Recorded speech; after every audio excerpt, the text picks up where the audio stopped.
धन धन सतगुरु तेरे आसरा। आप देख रहे हैं फेथ वर्सेस वर्डिक्ट में डॉक्टर मोहित इंसान परम पूजनीय संत डॉक्टर अमित राम रहीम सिंह जी इंसान के अनुयायी, उनकी सोच व सच्चाई इस प्रोग्राम के माध्यम से आप सभी लोग देखते जानते व परखते हैं। तो आप सबका आज के इस डिस्कशन में बहुत बहुत स्वागत है जी। धन धन सतगुरु तेरे आसरा।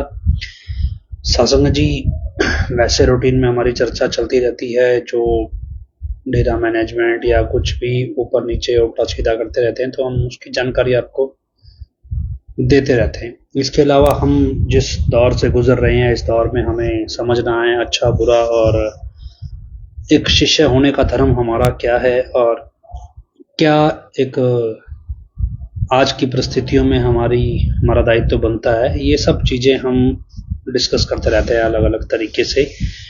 तो कुछ लोग मिलने आते जाते रहते हैं, तो उनसे सवाल जवाब होते हैं, चर्चा होती है, नई चीजें निकलती हैं, नए सवाल निकलते हैं, नए मसले निकलते हैं, तो उस पर कुछ चर्चा करेंगे।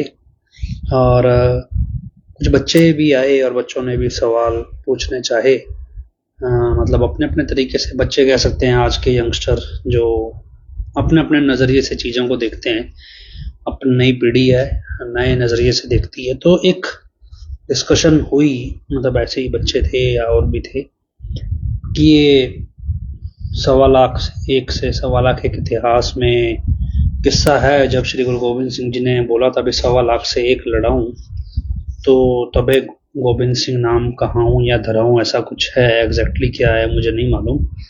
तो कुछ इस तरह की चीजें इतिहास में हुई। हम सवाल यही था भी 1 से 1.25 ये कैसे बन जाते हैं, और क्या इसके पीछे लॉजिक है। क्योंकि धर्म की बात जब हम करते हैं, खासतौर पे धार्मिक मसलों की या उनकी रीतियों की या उनके इतिहास की, तो वहाँ पे बहुत सारी चीज़ें में से लॉजिक जो है, तर्क जो है, वो बाहर निकाल दिया जाता है और ज़बरदस्ती एक धारणा थोप दी जाती है। जबकि हर चीज़ के पीछे एक लॉजिक है, एक कारण है, एक वजह है, और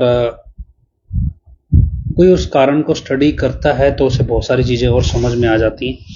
तो हम फिलहाल आज इस पे चर्चा करते हैं, और इससे हमें आज की परिस्थितियों का भी अंदाजा हो जाएगा।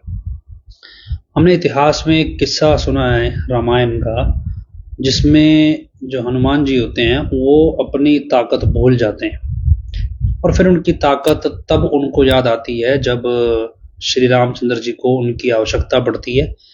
इसको एक कहानी से जोड़ा जाता है कि उनको श्राप मिला था कि वो अपनी ताकत भूल जाएंगे, कि उन्होंने बचपन में, मतलब अबोध अवस्था में, उनको जब ये ताकतें मिली तो इन ताकतों का उन्होंने मिसयूज किया। मतलब एक मिसयूज किया, खेल खेल में उन्होंने कुछ ऐसा कर दिया कि जिसका उन्हें ज्ञान नहीं था।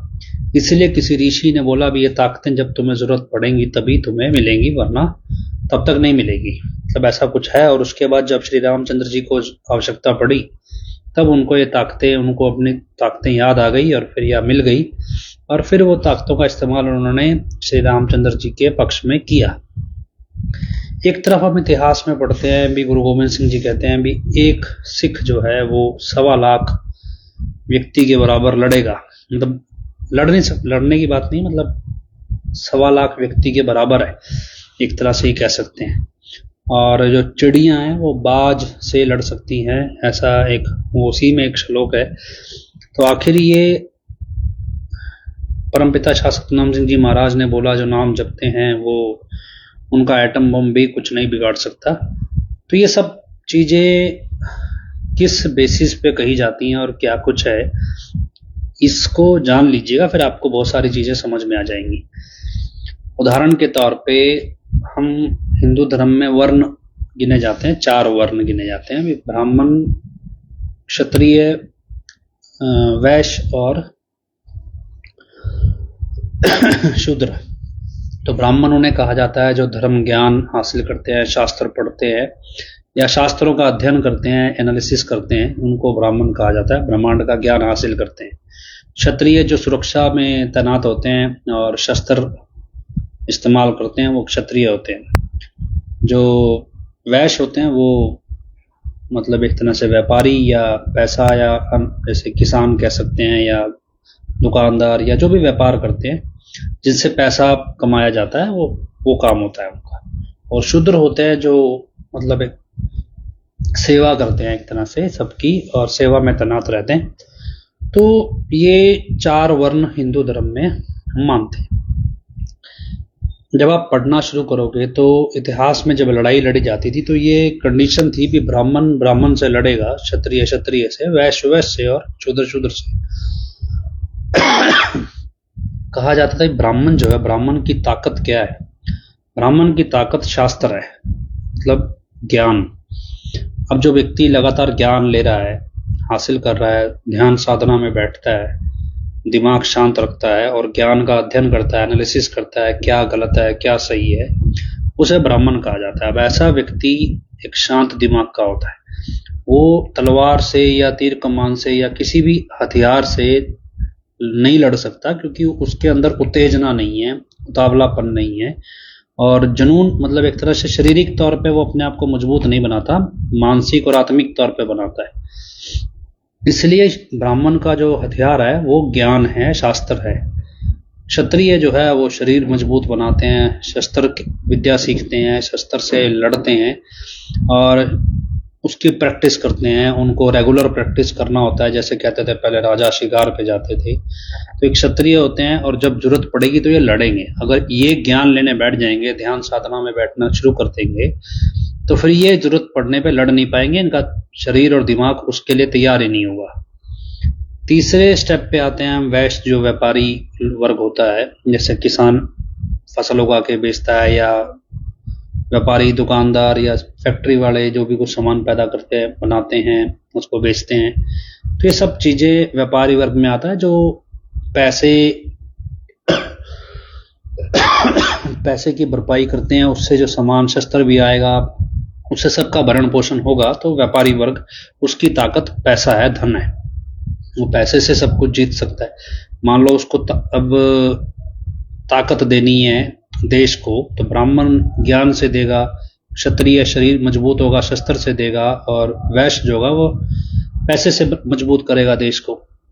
चौथा जो है वो है शूद्र। शूद्र क्या करता है? वो सेवा करते हैं। मान लो उस टाइम शूद्र कहा जाता था छोटे काम मतलब सफाई से संबंधित काम हो गए, या कोई ऐसा काम जिसमें इन्फेक्शन ज्यादा फैलता था। जैसे कोई ऐसा काम है मैला ढोने का या किसी चीज का जिससे इन्फेक्शन हो सकता है, तो वो ज्यादा काम शूद्र करते थे। शूद्र की ताकत जो है वो अपनी सेवा परायणता में है, वफादारी सेवा में है, और अपने काम की परायणता, मतलब उसमें कितनी वफादारी है, कितनी उसमें उसकी ताकत बसती है। तो ये 4 चीजें हम सीखते हैं। लेकिन जब आप रूहानियत के दायरे में आ जाते हैं, मतलब हम रूहानियत के दायरे में आ जाते हैं, वहां ब्राह्मण सोचता है कि भाई मेरी ताकत ज्ञान है। लेकिन रूहानियत के दायरे में ताकत का संबंध ना ज्ञान से है, ना शस्त्र से है, ना व्यापार से है, ना सेवा परायणता से है। तो या छोटा काम आप कर रहे हो, मतलब भगवान को ना ये मतलब है भी आप कितना ज्ञान रखते हो, कितना शस्त्र विद्या जानते हो, कितना पैसा है, और या फिर कितना ही किसी दूसरे की सेवा में खड़े हो। सेवा मतलब किसी के काम में खड़े हो, या कोई छोटा काम कितना करते हो, इससे कोई मतलब नहीं है। वो सबके लिए एक बराबर है। मतलब ऐसा नहीं है भी आपको पढ़ा लिखा होना जरूरी है, ऐसा नहीं है भी आपका अमीर होना जरूरी है, ऐसा नहीं है भी आपका कोई खास तरह की शस्त्र विद्या लेना जरूरी है। रूहानियत टिकती है शिष्य का अपने गुरु पे विश्वास कितना है, सिर्फ इसी चीज पर टिकती है। उसका गुरु के जरिए ईश्वर की हस्ती पर विश्वास कितना है, और यही विश्वास उसकी ताकत है। इस विश्वास के लिए उसको कुछ नहीं चाहिए, सिर्फ अपने गुरु के वचनों का पालन है और कुछ नहीं है। इसके अलावा वो किसी की नहीं सुनता। अब गुरु गोविंद सिंह जी के वाक्य को हम समझते हैं। गुरु गोविंद सिंह जी ने कहा भी 1.25 लाख से एक लड़ाऊं, लेकिन वो एक होगा कौन? वो एक वो शख्स होगा जिसकी ताकत का आधार सिर्फ और सिर्फ अपने गुरु पर विश्वास है। अब हम अगर सिख एस्पेक्ट में लें तो सिखों में उन लोगों को ब्राह्मण मतलब ज्ञानवान मान लीजिए, जो ग्रंथ पढ़ते हैं, ग्रंथ का प्रचार करते हैं। जैसे जत्थेदार ग्रंथी साहिबान होते हैं, ये लोग ग्रंथ का ज्ञान प्रचार करते हैं। अब जो शस्त्रधारी हैं, जैसे निहंग फौज है, ये क्षत्रिय होते हैं। और जो व्यापार करते हैं सिखों में, जैसे अब कोई कह देते हैं जी कोई वर्ड यूज करते हैं, जैसे बापे, ऐसा कुछ वर्ड होता है, कुछ पता नहीं, मुझे तो बताने वाला ने ऐसे ही बताया था। ये लोग व्यापारी होते हैं सिखों में, तो ये व्यापार करते हैं, और कुछ जो सफाई वगैरह करते हैं उनको शूद्र मान लीजिए।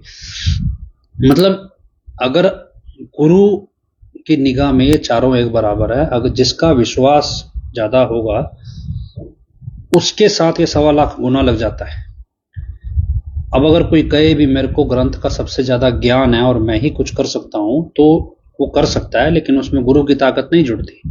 गुरु की ताकत सिर्फ उसी के साथ जुड़ती है जो ये सब कुछ भूल के सिर्फ और सिर्फ अपने गुरु पर विश्वास के आधार पर खड़ता है। इसी तरह अगर हनुमान जी के इतिहास को समझने की कोशिश करें तो वो यही है कि हो सकता है कि बचपन में उन्होंने भक्ति की और भक्ति के बाद उनको भक्ति की शक्तियां मिल गई हूं, लेकिन क्योंकि वो अबोध बालक थे, बच्चे थे, इतने मैच्योर नहीं थे, तो उनको ये पता नहीं था भी इस शक्तियां का इस्तेमाल कहाँ किया जाता है। तो लेकिन ऋषि मुनि ये जानते थे भी ये व्यक्ति कोई बहुत बड़ा भक्त है और इसको भक्ति में शक्तियां प्राप्त हो गई हैं, लेकिन इसे अभी बच्चा होने की वजह से ज्ञान नहीं है, इसलिए उन्होंने उसको उसकी ताकतों को बांध दिया। और जब उस भक्ति की ताकत का वास्तव में किसी अवतारी पुरुष के लिए इस्तेमाल होना था, तब उन ताकतों को वो उनके पास आ गई और उन्होंने श्री रामचंद्र जी का साथ दिया।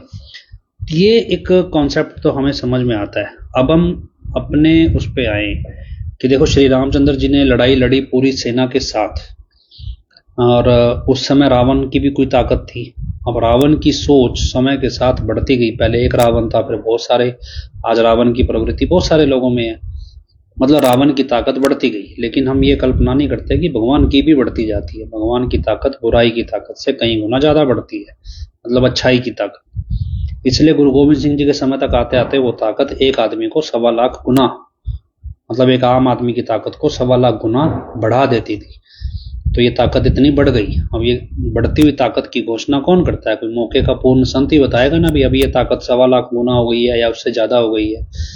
इसी तरह अगर हम आज की परिस्थिति में आए तो ऑब्वियसली जब बुराई बढ़ती, गुरु गोविंद सिंह जी के समय जो बुराई थी और आज के समय की बुराई उससे बहुत ज्यादा है। बुराई जब बहुत ज्यादा बढ़ गई है तो ऑब्वियसली अभी भगवान जो सच्चाई की ताकत है वो भी बहुत ज्यादा बढ़ गई होगी।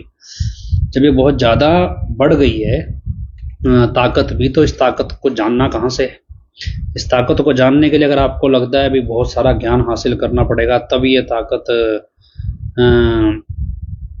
मिलेगी, ऐसा नहीं है। आपको ज्ञान हासिल हो ना हो, सबसे इंपॉर्टेंट चीज है आपका अपने गुरु पर विश्वास हो भी हाँ हमारा गुरु सब कुछ करने में सक्षम है। वो ही जो उसने हमें यकीन दिलाया कि ईश्वर की हस्ती है, सच्चाई की ताकत है, प्रेम की ताकत काम करती है, उस ताकत पे विश्वास रखो।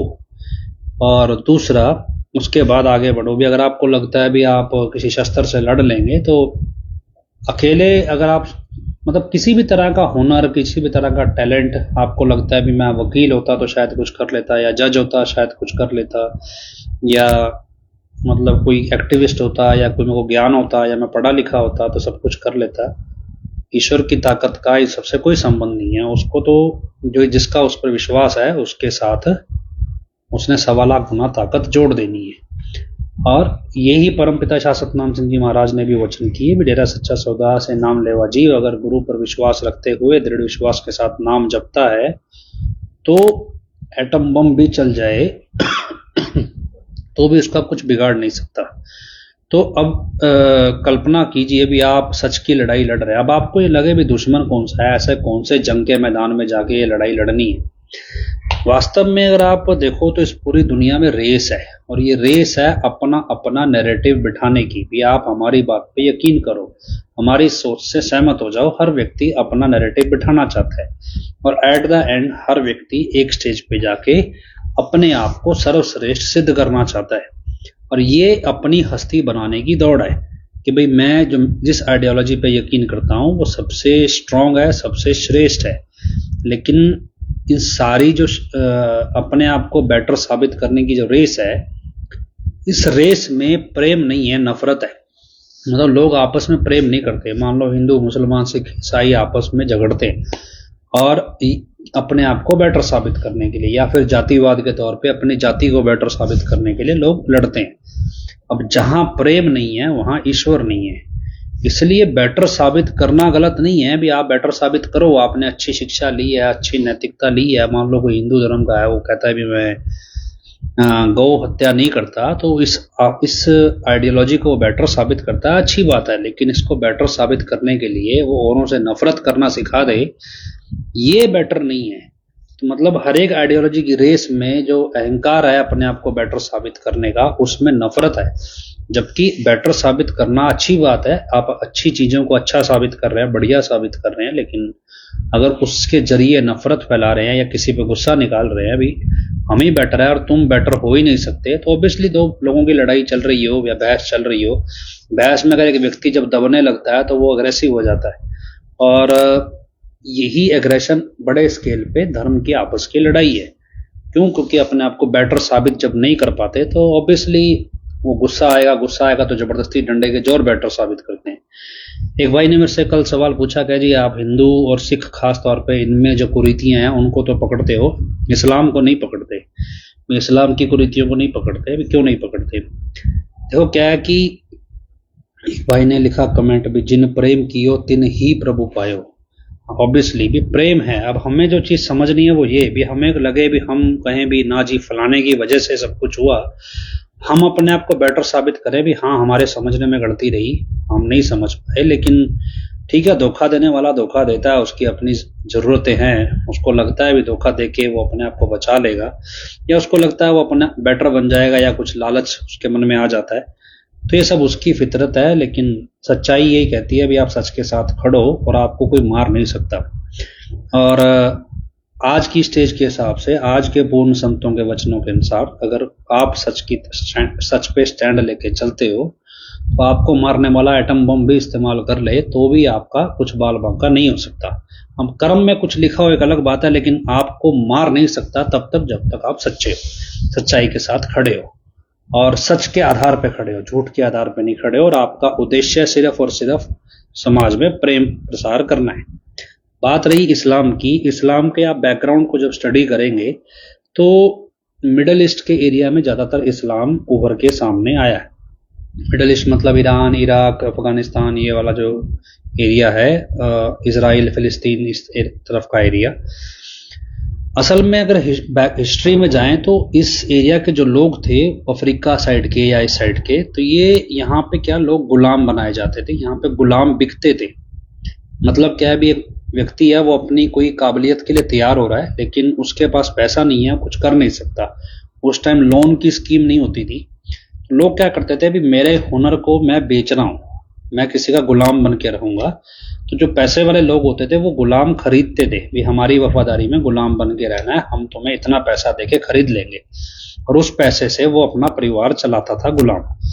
और वो ताउम्र अपने मालिक की वफादारी करता था, और अगर किसी और को वो गुलाम चाहिए तो उसको पैसे देके खरीदना पड़ता था। जिसका जितना टैलेंट है उतनी उसकी वैल्यू बढ़ती जाती थी। तो ऐसे ही एक कॉन्सेप्ट उठा भी, हम खुद को बेच दें तो भी इतना पैसा नहीं आएगा। मतलब अपने टैलेंट के बेसिस पे लोग खरीदे बेचे जाते थे। वहां पे धीरे धीरे जो इस्लामिक फकीर, जिनको पैगंबर जो भी कहा जाता है, ये सब लोग, ये सब फकीर महापुरुष जो है वो वहां अवतार धारण किया। उन्होंने वहां लोगों को शिक्षा दी भी, जो वास्तव में उनकी भाषा में ये बोलते थे भी, हमारा जो ईमान है वो इस इंसान के पास गिरवी है, इसी के साथ अनुसार हम चलेंगे। और अगर आप पुरानी हिस्ट्री पढ़ेंगे तो आपको मिलेगा कि वहां के जो राजा थे उनके गुलाम ऐसे ऐसे होते थे जो बहुत ट्रेंड होते थे, और वो सिर्फ अपने राजा की वफादारी में किसी को भी मार देते थे, कुछ भी करते थे। लेकिन जो संत वहां पे रूहानी फकीर, सूफी फकीर आए, उन्होंने लोगों को शिक्षा दी भी, जो वास्तव ईमान है वो आपका ईश्वर के प्रति होना चाहिए, और ईश्वर सबसे बड़ा है। और अगर आप किसी इंसान की गुलामी में किसी को दुख पहुंचाते हैं, कष्ट पहुंचाते हैं, तो आपको ईश्वर सजा देगा। इसलिए समय रहते आप ईश्वर से अपने जो गुलामी में की गई गलतियां हैं उससे तौबा कर लो, और अपने आप को, मतलब ईश्वर के प्रति अपना ईमान आपका मजबूत होना चाहिए, किसी इंसान के प्रति नहीं। उसकी गुलामी करने के लिए भगवान ने आपको धरती पे नहीं भेजा। तो वहां से कॉन्सेप्ट उठा, इस्लाम मतलब मुसलमान, मुसलमान मतलब मुसल्लम, ईमान। तो हजरत मोहम्मद साहब आए, उनसे आगे आइडेंटिटी बनी मुसलमान की। तो उनका जो मुसल्लम ईमान सिर्फ अल्लाह के लिए होना चाहिए। तो ये कॉन्सेप्ट जो है इस्लाम में उठा। लेकिन जैसे जैसे कॉन्सेप्ट फ्लरिश हुआ तो उन्होंने बोला भगवान एक है और वो निराकार है, उसकी वो सबसे ज्यादा ताकतवर है। क्योंकि उस समय लोग राजा से बहुत डरते थे, राजा के नीचे रहते थे, गुलाम बन के रहते थे लोग एक दूसरे के। तो इसलिए इस कॉन्सेप्ट को उभारने में बहुत जोर लगा और बहुत सारे लोग लड़े मरे, बहुत कुछ हुआ, लेकिन बहुत मुश्किल से ये कॉन्सेप्ट उठ के आया। और जब ये कॉन्सेप्ट उठ के आया तो कहते हैं जो हजरत मोहम्मद साहब थे उन्होंने मक्का और मदीना, 2 शहर थे, उनको आज़ाद करवाया इस प्रथा से, और उसके बाद आगे धीरे धीरे फैलते गए। अब अगर आप उस समय पे, क्योंकि ज़्यादातर जो वेदों की स्टडी है वो डेप्थ में स्टडी है, ये तो सिंपल कॉन्सेप्ट था भी एक अल्लाह की इबादत, और उसके बाद उसके अकॉर्डिंग, वहाँ के लाइफस्टाइल के अकॉर्डिंग, वहाँ की भाषा शैली के अकॉर्डिंग उस समय के वहाँ के लोगों को धर्म को समझाया गया। लेकिन जो हम कह देते हैं भी ऋषि मुनि बहुत पुराने हुए हैं, ये बहुत हजारों साल से तपस्या करके एक एक चीज सीख रहे हैं, समझ रहे हैं, तो उनकी जो रिसर्च है वो बहुत वास्ट है। तो अगर हम इंडिया की तरफ आ जाएं, भारत की तरफ, या इंडस नदी आप गूगल पे देखेंगे तो इंडस नदी है, उसके इस तरफ का हिस्सा जब आ जाए, जब इंडस नदी के दूसरी तरफ का हिस्सा जो इस्लाम बढ़ने लगा, उसको हम कह देते हैं अभी मुसलमान, तो उसके रिस्पेक्ट में, रिलेटिव में, जब मुसलमान एग्जिस्टेंस, क्योंकि उससे पहले तो धर्म अलग अलग थे नहीं, जब मुसलमान एग्जिस्टेंस में आए तो इंडस नदी से इधर वाले लोगों को, मतलब हम कहें टुवर्ड्स ईस्ट कह लें, ईस्ट के लोगों को हिंदू कह दिया गया, हिंदू कहा जाने लगा। भी ये हिंद नदी कह देते थे, हिंदू है, उधर वाले मुसलमान है। तो ये जगह के हिसाब से बने थे, धर्म के हिसाब से नहीं बने थे। तो लेकिन बाद में धर्म की आइडेंटिटी में आ गए। और उसके बाद जो इधर के लोग थे वो, मतलब उनका जो कॉन्सेप्ट उठा, जैसे हम कहें कि गंगा नदी है, उन्होंने पहले भी बात की थी भी गंगा नदी है, ऋषिकेश में भी गंगा नदी का पानी है, हरिद्वार में भी गंगा नदी का पानी है, कानपुर में भी गंगा नदी का पानी है। लेकिन जो हर की पौड़ी है वो हरिद्वार में है। हर की पौड़ी हरिद्वार में एक सख्त सॉलिड चीज है, एक पौड़ी कह देते हैं। अब हर की पौड़ी की वैल्यू अगर गंगा के पानी से है, तो गंगा का पानी तो ऋषिकेश में भी है और कानपुर में भी है। वही पानी ऋषिकेश में जब है तो वहां अगर पौड़ी बना दें तो वहां हर की पौड़ी नहीं गिनी जाती, वहां भी कोई ना कोई पौड़ी होगी गंगा के किनारे, हरिद्वार में ही क्यों गिनी जाती है? अगर पानी इंपॉर्टेंट है तो पानी तो हर जगह इंपॉर्टेंट होगा, लेकिन हर की पौड़ी सिर्फ हरिद्वार में है तो इसका मतलब वो जगह इंपॉर्टेंट है। और जगह इंपॉर्टेंट है, पानी इंपॉर्टेंट नहीं है। मतलब दोनों में अगर पानी इंपॉर्टेंट होगा तो गंगा का टोटली किनारा, जितना भी पूरी गंगा जहां तक भी बहती है, वो सारा किनारा घाट होना चाहिए था, सभी पूजनीय होना चाहिए था। या पानी तो हर जगह जैसा है गंगा का, लेकिन पूजनीय क्या है? जगह। जगह क्यों हर की पौड़ी मानी गई? क्योंकि कभी वहां पे हरि का ज्ञान प्रसारित किया जाता था, साधु महात्मा रहते थे, वो आते थे नहाने नदी किनारे। गंगा, क्योंकि ऋषिकेश से उतरने के बाद जब पहाड़ी इलाका खत्म हो जाता है तो गंगा शांत हो जाती है, तो वहाँ नदी किनारे लोग रहा करते थे, साधु महात्मा तपस्या भक्ति करते थे, तो वो नदी किनारे नहाने आते थे। जब वो नहाने आते थे तो लोगों को ज्ञान देते थे। तो कोई परमार्थी व्यक्ति था, उसने वहां पे घाट बनवा दिया, भी अच्छा बढ़िया घाट बना होगा, लोग ज्ञान हासिल करेंगे। अब धीरे धीरे करते करते ज्ञान हासिल करने की प्रथा छूट गई और सिर्फ वहां पे लोग करते थे भी ज्ञान हासिल किया, कुछ नया सीखा। और उस समय कौन सा टूटियों की सप्लाई या समरसीबल से पानी आता था? नदी किनारे नदी के पानी से ही लोग नहाया करते थे। तो ज्ञान हासिल करने के बाद लोग प्रण करते थे भी आज से इस ज्ञान पे अमल करेंगे, और प्रण करने के लिए वो गंगा नदी, क्योंकि पवित्र मानी जाती है, तो गंगा नदी को साक्षी मान के प्रण करते थे, उसमें डुबकी लगाते नहाते थे। तो यहाँ से कॉन्सेप्ट इवॉल्व हुआ और धीरे धीरे करके ज्ञान हासिल करने वाला कॉन्सेप्ट गायब हो गया, सिर्फ नहाने वाला, डुबकी लगाने वाला कॉन्सेप्ट रह गया। यही ज्ञान की चर्चा कुछ सालों के बाद जहां संगम नदियां जुड़ती थी वहां पे लोग इकट्ठे होते थे, क्योंकि उस समय गूगल मैप तो नहीं होते थे भी यहाँ की लोकेशन डाल के आ जाना। तो लोग नदी के हिसाब से ही अपना मतलब वो रखते थे भी कि ये रास्ता जाना, जहां दूसरी नदी मिलेगी भी वहां कुंभ लगा होगा, वहां पे ज्ञान गोष्ठी होगी। लेकिन इन सारी प्रथाओं में ज्ञान गायब हो गया, कर्म रह गया। तो इसलिए वहां से चीजें उठी भी, कर्म कांड ज्यादा हो गया और इसमें ज्ञान नहीं है। आप देखो भी, अगर आप अभी गंगा किनारे जाओ तो आपको वहां आरती होती है, आरती होगी, उसके बाद आप नहाओ धो वहाँ पे जो भी नहाना है, और मतलब आपकी पूजा पाठ हो गया, लेकिन इसमें ज्ञान क्या मिला ये नहीं है। तो जब धीरे धीरे लगभग हर जगहों पे ये चीजें हैं, तो कर्म रह गया, ज्ञान योगी नहीं रहा, कर्म योगी रह गए। तो जो इस्लामिक लोग थे उन्होंने जब ये चीज देखी भी इधर कर्म कांड ज्यादा है, तो उन्होंने उसका विरोध करना शुरू कर दिया। और जो उनके राजा थे बने उसके बाद, उनको लगा कि हम ये लोग भगवान का गलत प्रचार कर रहे हैं, हम इनको सही प्रचार सिखाएं। और वो उनको सही प्रचार सिखाने के नाम पे डंडे के जोर सिखाने लगे। और वो मुगल राज के रूप में आया भी, हम तो जी डंडे के जोर इनको धर्म मानना सिखा रहे हैं। धीरे धीरे करते करते औरंगजेब का राज भी आया। जब औरंगजेब राज पहुंच गया वहां तक, तो इधर से सिख गुरु साहबान जो हुए, गुरु गोविंद सिंह जी, उन्होंने इस तरह के हालात हुए उस समय, नियति ने जो भी खेल खेला, और एक स्टेज पे आके उन्होंने औरंगजेब को चिट्ठी लिखी, जिसे फतेह की चिट्ठी या जफरनामा कहा जाता है। चिट्ठी लिखी और चिट्ठी के जरिए एक चीज समझाई भी, जो जिस धर्म को वो स्थापित करने की कोशिश कर रहा है उस धर्म में प्रेम नहीं है, और उस धर्म में ईश्वर उसका साथी नहीं है। ईश्वर गुरु गोविंद सिंह जी के साथ है, ना कि औरंगजेब के साथ है। तो उन्होंने अपने तरीके से ये चीज उस समय की भाषा में औरंगजेब को समझाई भी, तेरा जो भी धर्म प्रचार करने का एजेंडा है या प्रोपेगेंडा है, या फिर तेरा सोच है धर्म को स्थापित करने की, उस सोच में तेरा अहंकार छुपा है, और उसमें तू धर्म को स्थापित नहीं कर रहा, अपने अहंकार को स्थापित कर रहा है। अगर धर्म को स्थापित करता तो ईश्वर की जो ताकत इतिहास में बताई गई है, ईश्वर कैसे धर्म को मानने वालों के साथ खड़ा हो जाता है, वो ईश्वर तो हमारे साथ खड़ा है। और उन्होंने कई किस्से उसमें बताए भी, कैसे किस तरह की जंग में कैसे कैसे किस्से उन्होंने बताए औरंगजेब को भी, देख कैसे ऐसे किस्से घटनाएं घटी जिसमें भगवान हमारे साथ खड़ा हुआ, ना कि तेरे साथ, ना कि तेरी सेना के साथ। औरंगजेब को जब इस चीज का एहसास हुआ भी, उसने अपनी जिंदगी बर्बाद कर दी है कि भाई धर्म को स्थापित कर नहीं पाया, बल्कि धर्म के नाम पे अपने अहंकार को स्थापित करता, तो उस आत्मग्लानि में वो मर गया। और उसके बाद गुरु गोविंद सिंह जी की सोच उठ के आई सामने भी, हाँ भी धर्म में प्रेम जरूरी है। और उसके बाद गुरु गोविंद सिंह जी ने अपना एक वाक्य लिखा भी, जिन प्रेम कियो तिन ही प्रभु पायो। तो हालांकि बहुत आगे पीछे श्लोक हैं इनके, पर ये सारा कॉन्सेप्ट यहाँ से उठता है। अब आज की स्टेज पे, आज की स्थिति में, आज की स्थिति में मान लो हिंदू ये साबित करने पे तुला है भी हम मुसलमान से बेटर हैं। अभी बड़ा इसका, क्योंकि इलेक्शन जब जब नजदीक आएगा, यूपी का इलेक्शन जैसे जैसे नजदीक आएगा, वैसे वैसे आपको हिंदू मुसलमान बहुत कुछ देखने को मिलेगा। तो इसलिए अपने आप को बेटर साबित नहीं करना, अपने अहंकार को बेटर साबित करना है। क्योंकि बेटर साबित करने की दौड़ में, जैसा हमने पहले कहा भी, उसमें प्रेम नहीं है।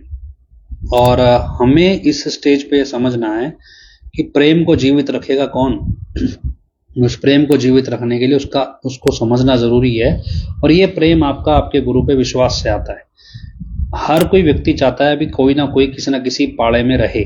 जब हम कुछ बनेंगे तो फिर पिटेंगे भी और नुकसान भी झेलेंगे, क्योंकि हम अपनी हस्ती बनाएंगे तो दुनिया उस हस्ती में कोई ना कोई उस हस्ती का दुश्मन भी होगा। तो हमारी हस्ती प्रेम की है, और उस प्रेम की ताकत को समझना है। ये ताकत वास्तव में काम करती है, ये हम आजमा भी रहे हैं, बहुत से लोग आजमा रहे हैं। बहुत से लोग एडम ब्लॉक वाले बहुत सारे तौर तरीके अपनाते हैं हमें नुकसान पहुंचाने के और परेशान करने के, लेकिन उनका कोई पैंतरा कामयाब क्यों नहीं होता? क्योंकि हमें ये चीज नहीं देखनी है भी वो कौन सा पैंतरा चल रहे हैं, हमें ये चीज देखनी है भी उनके पैंतरे में क्या हम अपनी प्रेम की सोच कमजोर तो नहीं कर पा रहे हैं, क्या हमारे अंदर नफरत बढ़ रही है उनके इन कारनामों से। अगर नहीं हम उसको बढ़ती हुई नफरत को रोक पा रहे हैं तो यही हमारी लड़ाई है। और उसके बाद हमारी ताकत को कितने गुना बढ़ाना है ये गुरु के हाथ में है। तो हमें कुछ करने की जरूरत ही नहीं है, अपने आप सब कुछ होगा।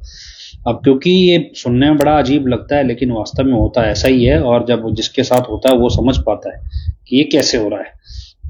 खैर कभी, क्योंकि ये चीजें बोल के नहीं समझाई जा सकती, ये महसूस की जाती हैं, और जो महसूस करते हैं उनको समझ में आता है। और यही चीज हमें करनी है।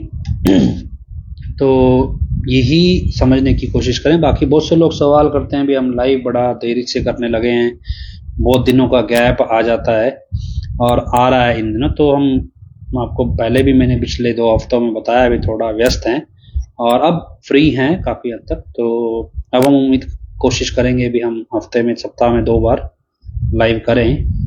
फिलहाल फ्री हैं, आगे बिजी होंगे तो अलग बात है, अभी फ्री हैं। और आज मंडे है शायद, तो हम वेडनेसडे या थर्सडे भी लाइव कर लेंगे। इसके अलावा एक भाई ने जानकारी दी है, भाई कईयों ने दी वैसे तो, पर एक ने थोड़ी ज़्यादा सटीक दी है कि भाई डेरा के अंदर मैनेजमेंट की इंटरनल कोई खींचतान चल रही है, और इस खींचतान की वजह ये है भी वो इस तालमेल पे लगे हैं बिहानीप्रीत को किसी तरह डेरे की वारिस घोषित कर दिया जाए, और लेकिन कुछ लोग इससे असहमत हैं, और उसमें ये जुगाड़ लगाए जा रहे हैं भी चिट्ठी के जरिए ये काम हो या यूपी वाला आए तो ये काम हो, तो सारे कयास लगाए जा रहे हैं। दूसरी तरफ एक खबर निकल के आ रही है भी जो पंचकुला की मेन, पंचकुला का केस है मेन, जो दंगे वाला, हिंसा वाला केस जिसमें हनीप्रीत वगैरह ये लोग सब आरोपी हैं, इसकी अचानक से कार्रवाई बहुत तेज हो गई है, और ये डे टू डे लगातार इसकी सुनवाई चल रही है। और कईयों का कहना है भी ये फटाफट ये केस शायद निपटाया जाएगा, क्योंकि इतना कॉम्प्लिकेट इसकी चार्जशीट है।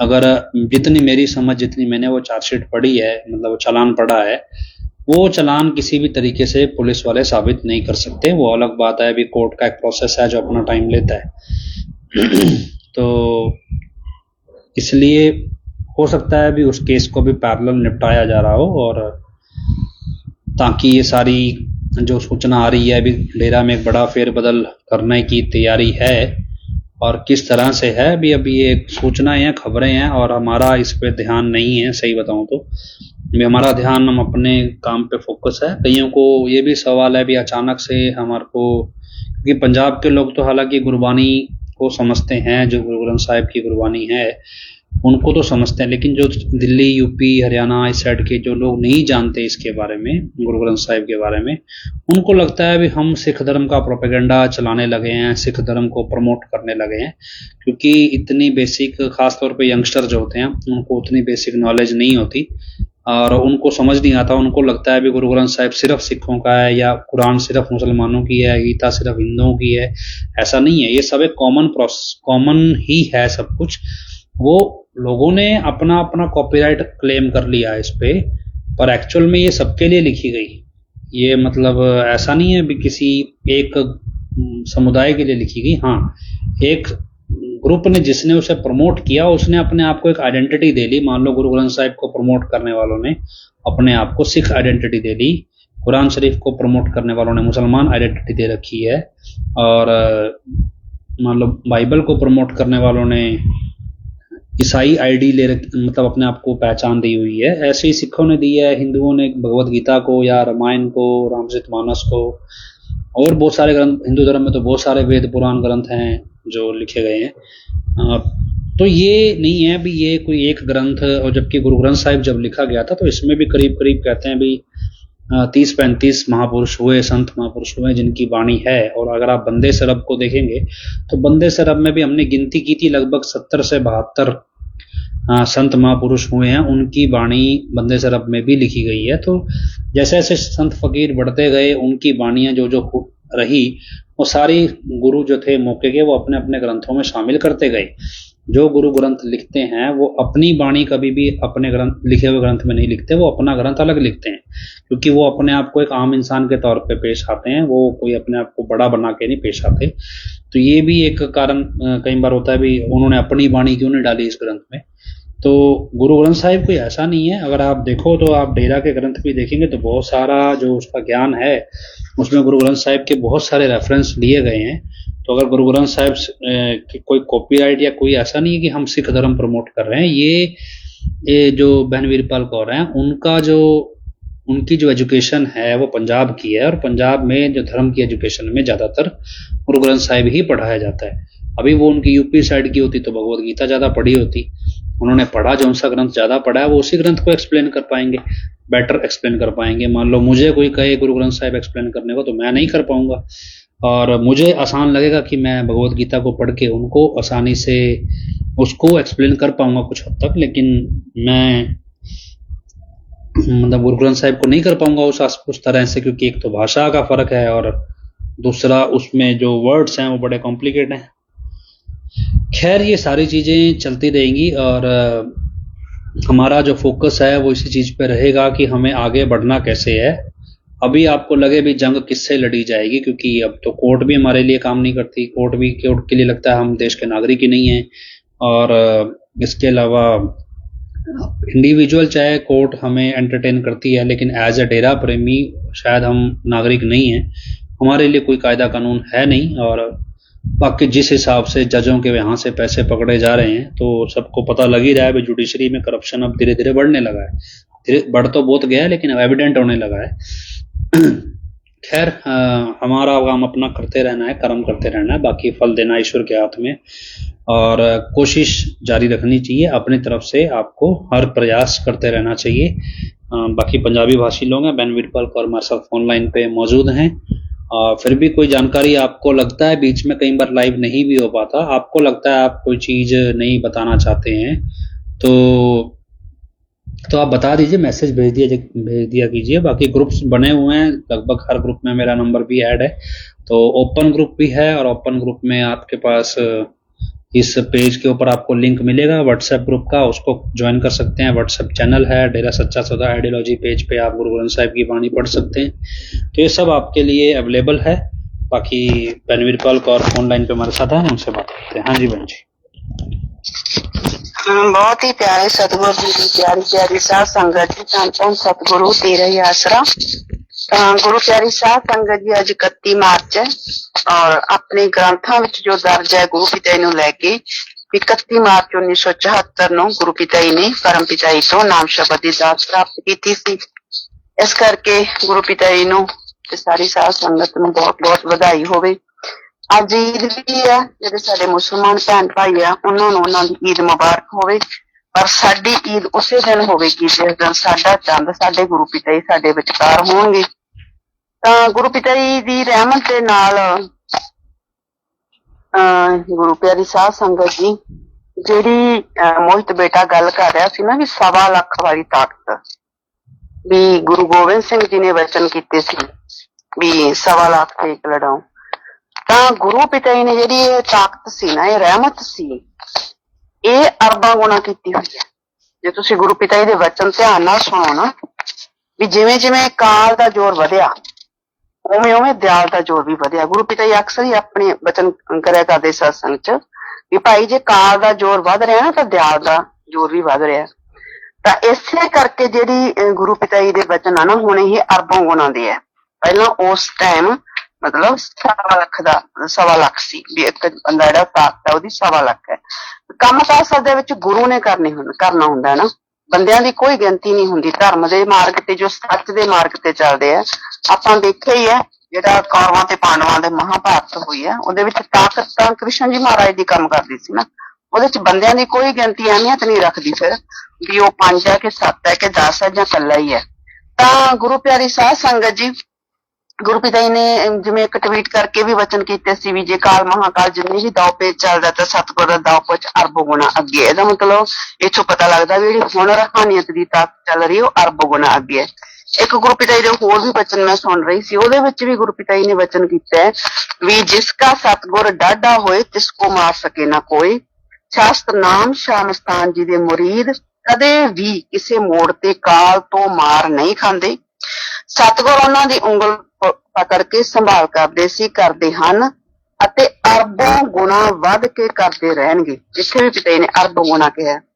ਫਿਰ ਅੱਗੇ ਵਚਨ ਕੀਤੇ ਹੈ ਲਾਜ ਰੱਖਦੇ ਹਨ ਤੇ ਅਰਬੋਂ ਗੁਣਾ ਵੱਧ ਕੇ ਲਾਜ ਰੱਖਦੇ ਰਹਿਣਗੇ। ਫਿਰ ਦੁਬਾਰਾ ਗੁਰੂ ਪਿਤਾ ਜੀ ਨੇ ਅਰਬੋਂ ਗੁਣਾ ਵਚਨ ਕੀਤੇ ਹੈ। ਉਹ ਜਿਸ ਦਾ ਹੱਥ ਪਕੜ ਲੈਂਦੇ ਹਨ ਚਾਹੇ ਬੰਦਾ ਕਹੇ ਮੈਂ ਤੇਰਾ ਨਹੀਂ, ਉਹ ਤਾਂ ਨਹੀਂ ਛੱਡਦੇ। ਅਤੇ ਜੋ ਕਹਿੰਦਾ ਹੈ ਕਿ ਮੈਂ ਤੇਰਾ ਹਾਂ ਉਸਨੂੰ ਤਾਂ ਉਹ ਕਿਵੇਂ ਛੱਡਣਗੇ। ਸੋ ਤੁਹਾਡਾ ਫਰਜ਼ ਅੱਛੇ ਕਰਮ ਕਰਦੇ ਜਾਓ। ਸ਼ਾਹ ਸਤਨਾਮ ਸ਼ਾਹ ਮਸਤਾਨ ਜੀ ਦਾਤਾ ਵਾਲ ਵੀ ਵਿੰਗਾ ਨਹੀਂ ਹੋਣ ਦਿੰਦੇ, ਕੋਈ ਆਂਚ ਆਉਣੀ ਨਹੀਂ ਦਿੰਦੇ। ਤਾਂ ਇਹ ਗੁਰੂ ਪਿਤਾ ਜੀ ਦੇ ਵਚਨ ਹੈ।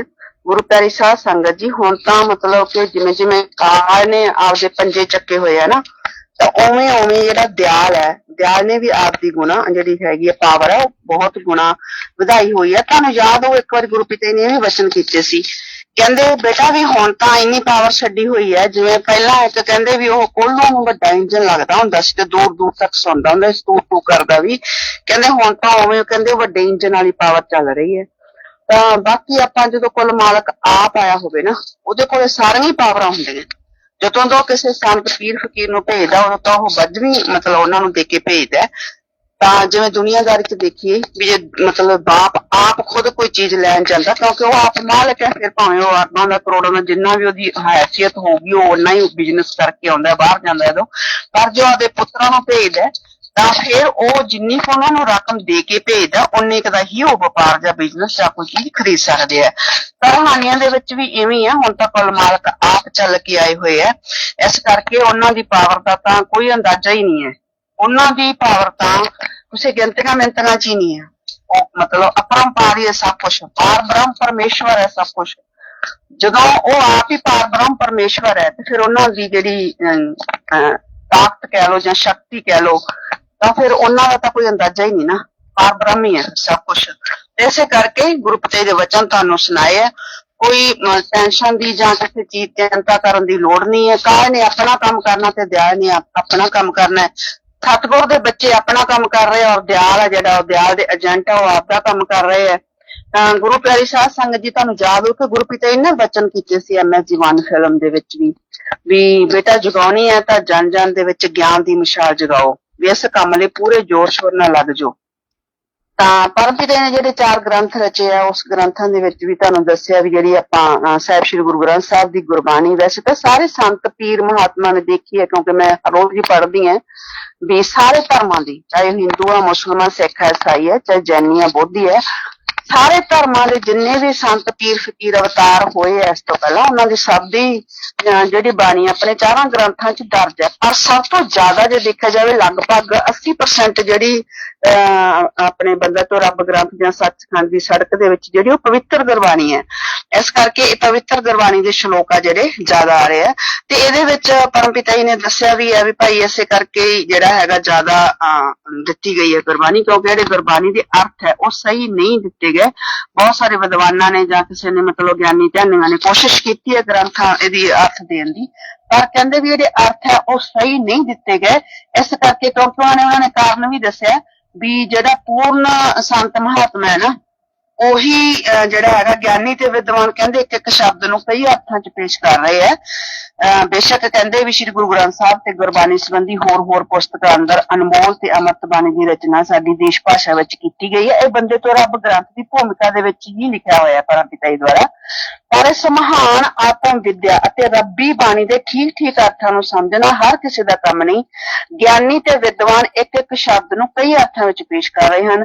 ਅਸਲ ਵਿੱਚ ਪੂਰਨ ਸੰਤ ਮਹਾਤਮਾ ਦੀ ਬਾਣੀ ਨੂੰ ਪੂਰਨ ਪੁਰਸ਼ ਹੀ ਸਮਝ ਸਕਦੇ ਹਨ, ਕਿਉਂਕਿ ਆਤਮਾ ਤੇ ਪਰਮਾਤਮਾ ਸੰਬੰਧੀ ਇਹ ਵਿਦਿਆ ਨਿਹਾਇਤ ਸੂਖਮ ਅਤੇ ਅਗਮ ਹੈ। ਇਸ ਲਈ ਇਸ ਦੇ ਅਰਥਾਂ ਨੂੰ ਐਸੇ ਮਹਾਤਮਾ ਜਨ ਹੀ ਜਾਣ ਸਕਦੇ ਹਨ ਜਿਨ੍ਹਾਂ ਨੇ ਪਰਮਾਤਮਾ ਦੀਆਂ ਉੱਚ ਰੂਹਾਨੀ ਮੰਜ਼ਿਲਾਂ ਨੂੰ ਨਿੱਜੀ ਅਭਿਆਸ ਦੁਆਰਾ ਪਾਰ ਕੀਤਾ ਹੈ। ਤਾਂ ਇਹਨਾਂ ਨੇ ਨਾਲ ਇੱਕ ਉਦਾਹਰਨ ਦਿੱਤੀ ਹੈ ਵੀ ਸਿੱਧੀ ਜੀ ਗੱਲ ਹੈ, ਜਿਸ ਇਨਸਾਨ ਨੇ ਕਹਿੰਦੇ ਪੈਰਸ ਸ਼ਹਿਰ ਨੂੰ ਨਹੀਂ ਵੇਖਿਆ, ਉਸ ਸ਼ਹਿਰ ਦੀ ਖੂਬਸੂਰਤੀ, ਉੱਥੋਂ ਦੇ ਰਹਿਣ ਸਹਿਣ ਤੇ ਉੱਥੋਂ ਦੇ ਹਾਲਾਤ, ਉੱਥੋਂ ਦੀ ਸੱਭਿਅਤਾ ਸੰਬੰਧੀ ਸਾਨੂੰ ਕੀ ਦੱਸ ਸਕਦਾ ਹੈ। ਠੀਕ ਇਹੋ ਹਾਲ ਰੂਹਾਨੀਅਤ ਦੇ ਮਾਰਗ ਦਾ ਹੈ। ਤਾਂ ਗੁਰੂ ਪਿਆਰੀ ਸਾਧ ਸੰਗਤ ਜੀ, ਅਸਲ ਦੇ ਵਿੱਚ ਇਹ ਬਿਲਕੁਲ ਸੱਚਾਈ ਹੈ। ਜਿਹੜੇ ਇੱਕ ਪੂਰਨ ਸੰਤ ਮਹਾਤਮਾ ਨੂੰ, ਜਿਵੇਂ ਗੁਰਬਾਣੀ ਦੇ ਅੰਦਰ ਵੀ ਆਉਂਦੇ ਬ੍ਰਹਮ ਗਿਆਨੀ ਦੀ ਗਤ ਬ੍ਰਹਮ ਗਿਆਨੀ ਜਾਣੇ, ਪੂਰਨ ਸੰਤ ਮਹਾਤਮਾ ਨੇ ਕਿਸ ਸੋਚ ਨਾਲ ਉਸ ਨੂੰ ਲਿਖਿਆ ਹੈ ਗੁਰਬਾਣੀ ਨੂੰ, ਤਾਂ ਉਹ ਪੂਰਨ ਸੰਤ ਮਹਾਤਮਾ ਹੀ ਦੱਸ ਸਕਦੇ ਆ। ਉਹ ਕੋਈ ਵਿਦਵਾਨ ਜਾਂ ਪ੍ਰੋਫੈਸਰ ਜਾਂ ਕੋਈ ਗਿਆਨੀ ਉਹ ਤਾਂ ਨਹੀਂ ਨਾ ਦੱਸ ਸਕਦਾ। ਸੋਚ ਨੂੰ ਤਾਂ ਉਹਨਾਂ ਦੀ ਰੂਹਾਨੀਅਤ ਦੀ ਜਿਹੜੀ ਸੋਚ ਹੈ, ਸਰ ਪੂਰਨ ਸੰਤ ਦੀ ਨੂੰ ਪੂਰਨ ਸੰਤ ਹੀ ਸਮਝ ਸਕਦਾ। ਇਸੇ ਕਰਕੇ ਹੀ ਪਰਮ ਪਿਤਾ ਜੀ ਨੇ ਜ਼ਿਆਦਾ ਗੁਰਬਾਣੀ ਦੇ ਵਿੱਚੋਂ, ਕਿਉਂਕਿ ਗੁਰਬਾਣੀ ਦੇ ਵਿੱਚ ਵੀ ਤਾਂ ਫਿਰ ਕੋਈ ਇੱਕ ਗੁਰੂਆਂ ਦੀ ਤਾਂ ਹੈ ਨਹੀਂ, ਗੁਰੂ ਸਾਹਿਬਾਨ ਨੇ ਤਾਂ ਸਿਰਫ 6 ਹੀ ਹੈ। ਇਹਦੇ ਵਿੱਚ ਜਿੰਨੇ ਵੀ ਧਰਮ ਦੇ ਉਸ ਸਮੇਂ, ਚਾਹੇ ਉਹ ਬਾਬਾ ਮਤਲਬ ਫਰੀਦ ਜੀ ਹੋਏ ਆ, ਚਾਹੇ ਕਬੀਰ ਸਾਹਿਬ ਹੋਏ ਆ, ਚਾਹੇ ਉਸ ਸਮੇਂ ਰਵਿਦਾਸ, ਜਿੰਨੇ ਵੀ ਸੰਤ ਮਹਾਤਮਾ ਬਹੁਤ ਹੋਏ ਆ, 35-36 ਹੋਰ ਸੰਤ ਮਹਾਤਮਾ ਦੀਆਂ ਵੱਖ-ਵੱਖ ਧਰਮਾਂ ਦੇ ਵਿੱਚੋਂ ਗੁਰਬਾਣੀ ਲਈ ਗਈ ਹੈ। ਤਾਂ ਗੁਰੂ ਪਿਆਰੀ ਸਾਧ ਸੰਗਤ ਜੀ, ਇਸੇ ਕਰਕੇ ਜਿਹੜੀ ਪਰਮ ਗੁਰੂ ਪਿਤਾ ਜੀ ਨੇ ਆਪਾਂ ਨੂੰ ਵਚਨ ਕੀਤੇ ਸੀ ਨਾ, ਬੇਟਾ ਜਗਾਉਣੀ ਹੈ ਤਾਂ ਮਸ਼ਾਲ ਗਿਆਨ ਦੀ ਜਗਾਓ। ਤਾਂ ਫਿਰ ਸਭ ਤੋਂ ਵੱਡੀ ਜਿਹੜੀ ਮਸ਼ਾਲ ਪਰਮ ਪਿਤਾ ਜੀ ਨੇ ਜਗਾ ਰੱਖੀ ਹੈ ਸਾਡੇ 4 ਗ੍ਰੰਥਾਂ ਦੇ ਵਿੱਚ। ਤਾਂ ਉਹਨਾਂ ਗ੍ਰੰਥਾਂ ਦੇ ਵਿੱਚੋਂ ਹੀ ਆਪਾਂ ਜਿਹੜਾ ਹੈਗਾ ਡੇਰਾ ਸੱਚਾ ਸੌਦਾ ਦੀ ਆਈਡੀਓਲੋਜੀ ਦੇ ਵਿੱਚ ਪਾ ਰਹੇ ਆ, ਤਾਂ ਕਿ ਜਿਹੜੇ ਦੂਸਰੇ ਲੋਕ ਹੈ ਕਿਉਂਕਿ ਉਹਨਾਂ ਨੇ ਗੁਰਬਾਣੀਆਂ ਪ੍ਰੈਸ ਕਰਕੇ ਪਾ ਰਹੇ ਆ ਵੀ ਖਾਸ ਕਰਕੇ ਜਿਹੜੇ ਪੰਜਾਬ ਦੇ ਲੋਕ ਆ ਉਹਨਾਂ ਨੂੰ ਸਹੀ ਅਰਥ ਸਮਝ ਲੱਗਣ, ਔਰ ਪਤਾ ਲੱਗੇ ਵੀ ਅਸਲ ਦੇ ਵਿੱਚ ਗੁਰਬਾਣੀ ਦੇ ਸਹੀ ਅਰਥ ਹੈ ਕੀ, ਕਿਉਂਕਿ ਉਹਨਾਂ ਦਾ ਵੀ ਕੋਈ ਕਸੂਰ ਨਹੀਂ ਹੈ ਜਦੋਂ ਉਹਨਾਂ ਨੂੰ ਕੋਈ ਸਹੀ ਅਰਥ ਦੱਸਣ ਵਾਲਾ ਹੀ ਨਹੀਂ ਹੈ।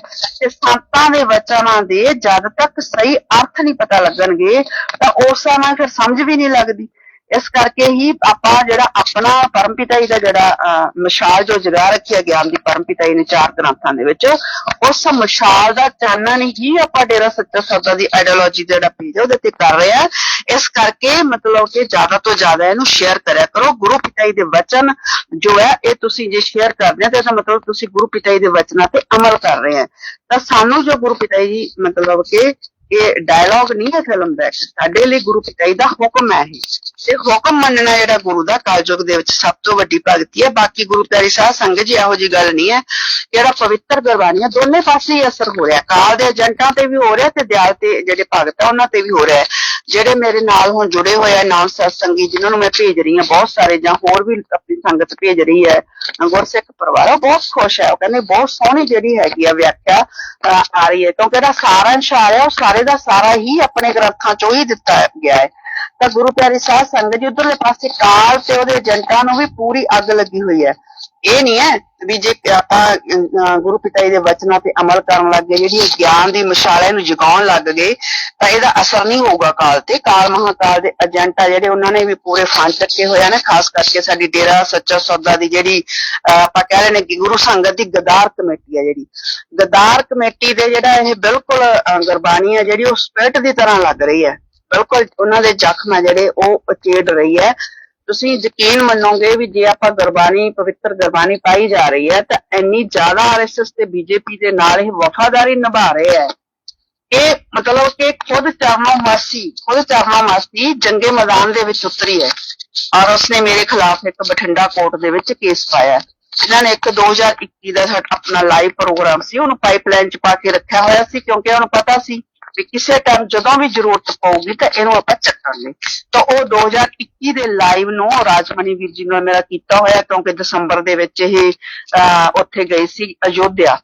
ਤਾਂ ਅਯੋਧਿਆ ਜਦੋਂ ਉੱਥੇ ਗਈ ਸੀ, ਉੱਥੇ ਜੋ ਪਰਮਾਰਥ ਵਗੈਰਾ ਜੋ ਕੁਛ ਘਟਨਾਵਾਂ ਹੋਈਆਂ ਉਹ ਰਾਜਮਨੀ ਬਾਈ ਜੀ ਨੇ ਬੋਲਿਆ ਲਾਈਵ ਦੇ ਵਿੱਚ। ਉਦੋਂ ਉਹਨਾਂ ਦੇ ਨਾਲ ਮੈਂ ਵੀ ਉਸ ਦਿਨ ਲਾਈਵ ਤੇ ਸੀ ਔਰ ਮੋਹਿਤ ਬੇਟਾ ਇਹ ਪੇਜ ਚਲਾਉਂਦਾ, ਇਸ ਕਰਕੇ ਮੋਹਿਤ ਬੇਟੇ ਤੇ ਸਾਡੇ ਤਿੰਨਾਂ ਦੇ ਖਿਲਾਫ ਜਿਹੜਾ ਹੈਗਾ ਬਠਿੰਡਾ ਦੀ ਕੋਰਟ ਦੇ ਵਿੱਚ ਚਰਨੋਂ ਮਾਸੀ ਨੇ ਇੱਕ ਨਵਾਂ ਕੇਸ ਪਾਇਆ ਔਰ ਚਰਨੋਂ ਮਾਸੀ ਦਾ ਖੁਦ ਜੰਗੇ ਮੈਦਾਨ ਦੇ ਵਿੱਚ ਉਤਰਨਾ ਤੁਸੀਂ ਆਪ ਅੰਦਾਜ਼ਾ ਲਾਓ। ਜਿਹੜੀ ਇਹ ਸੱਚ ਦੀ ਮਿਸਾਲ ਹੈ ਜਾਂ ਗਿਆਨ ਦੀ ਮਿਸਾਲ ਹੈ ਉਹ ਕਿੱਥੋਂ ਤੱਕ ਅਸਰ ਕਰ ਰਹੀ ਹੈ। ਤਾਂ ਜਿਹੜਾ ਤੁਹਾਡਾ ਸ਼ੇਅਰ ਕਰਨਾ ਇਹ ਇੱਕ ਪਾਸੇ ਗੁਰੂ ਪਿਤਾ ਜੀ ਦੇ ਵਚਨਾਂ ਤੇ ਚੱਲਣਾ ਹੈ ਤੇ ਦੂਜੇ ਪਾਸੇ ਕਾਲ ਦੇ ਏਜੰਟਾਂ ਦੇ ਘਰ ਜਿਹੜੀ ਅੱਗ ਲੱਗੀ ਹੋਈ ਹੈ ਉਹ ਵੀ ਜਿਹੜਾ ਹੈਗਾ ਸਾਫ਼ ਦਿਖਾਈ ਦੇ ਰਿਹਾ। ਪਰ ਕੋਈ ਗੱਲ ਨਹੀਂ, ਫਿਰ ਕੀ ਹੈ, ਰਾਜਮਨੀ ਬਾਈ ਜੀ ਨੇ ਉਸ ਦਿਨ ਕੱਚਾ ਚਿੱਠਾ ਸਾਰਾ ਖੋਲਿਆ ਜੋ ਜੋ ਕੁਛ ਉੱਥੇ ਘਟਨਾਵਾਂ ਘਟੀਆਂ ਅਯੋਧਿਆ ਦੇ ਵਿੱਚ। ਮੈਂ ਵੀ ਲਾਈਵ ਤੇ ਸੀ ਔਰ ਮੈਂ ਵੀ ਨਾਲ ਬੋਲਤਾ ਵੀ ਸਾਰੀ ਸਾਧ ਸੰਗਤ ਹੀ ਗਵਾਹ ਹੈ ਇਹਨਾਂ ਗੱਲਾਂ ਦੀ। ਇਹ ਤਾਂ ਸਾਧ ਸੰਗਤ ਹੀ ਫੈਸਲਾ ਕਰ ਸਕਦੀ ਹੈ।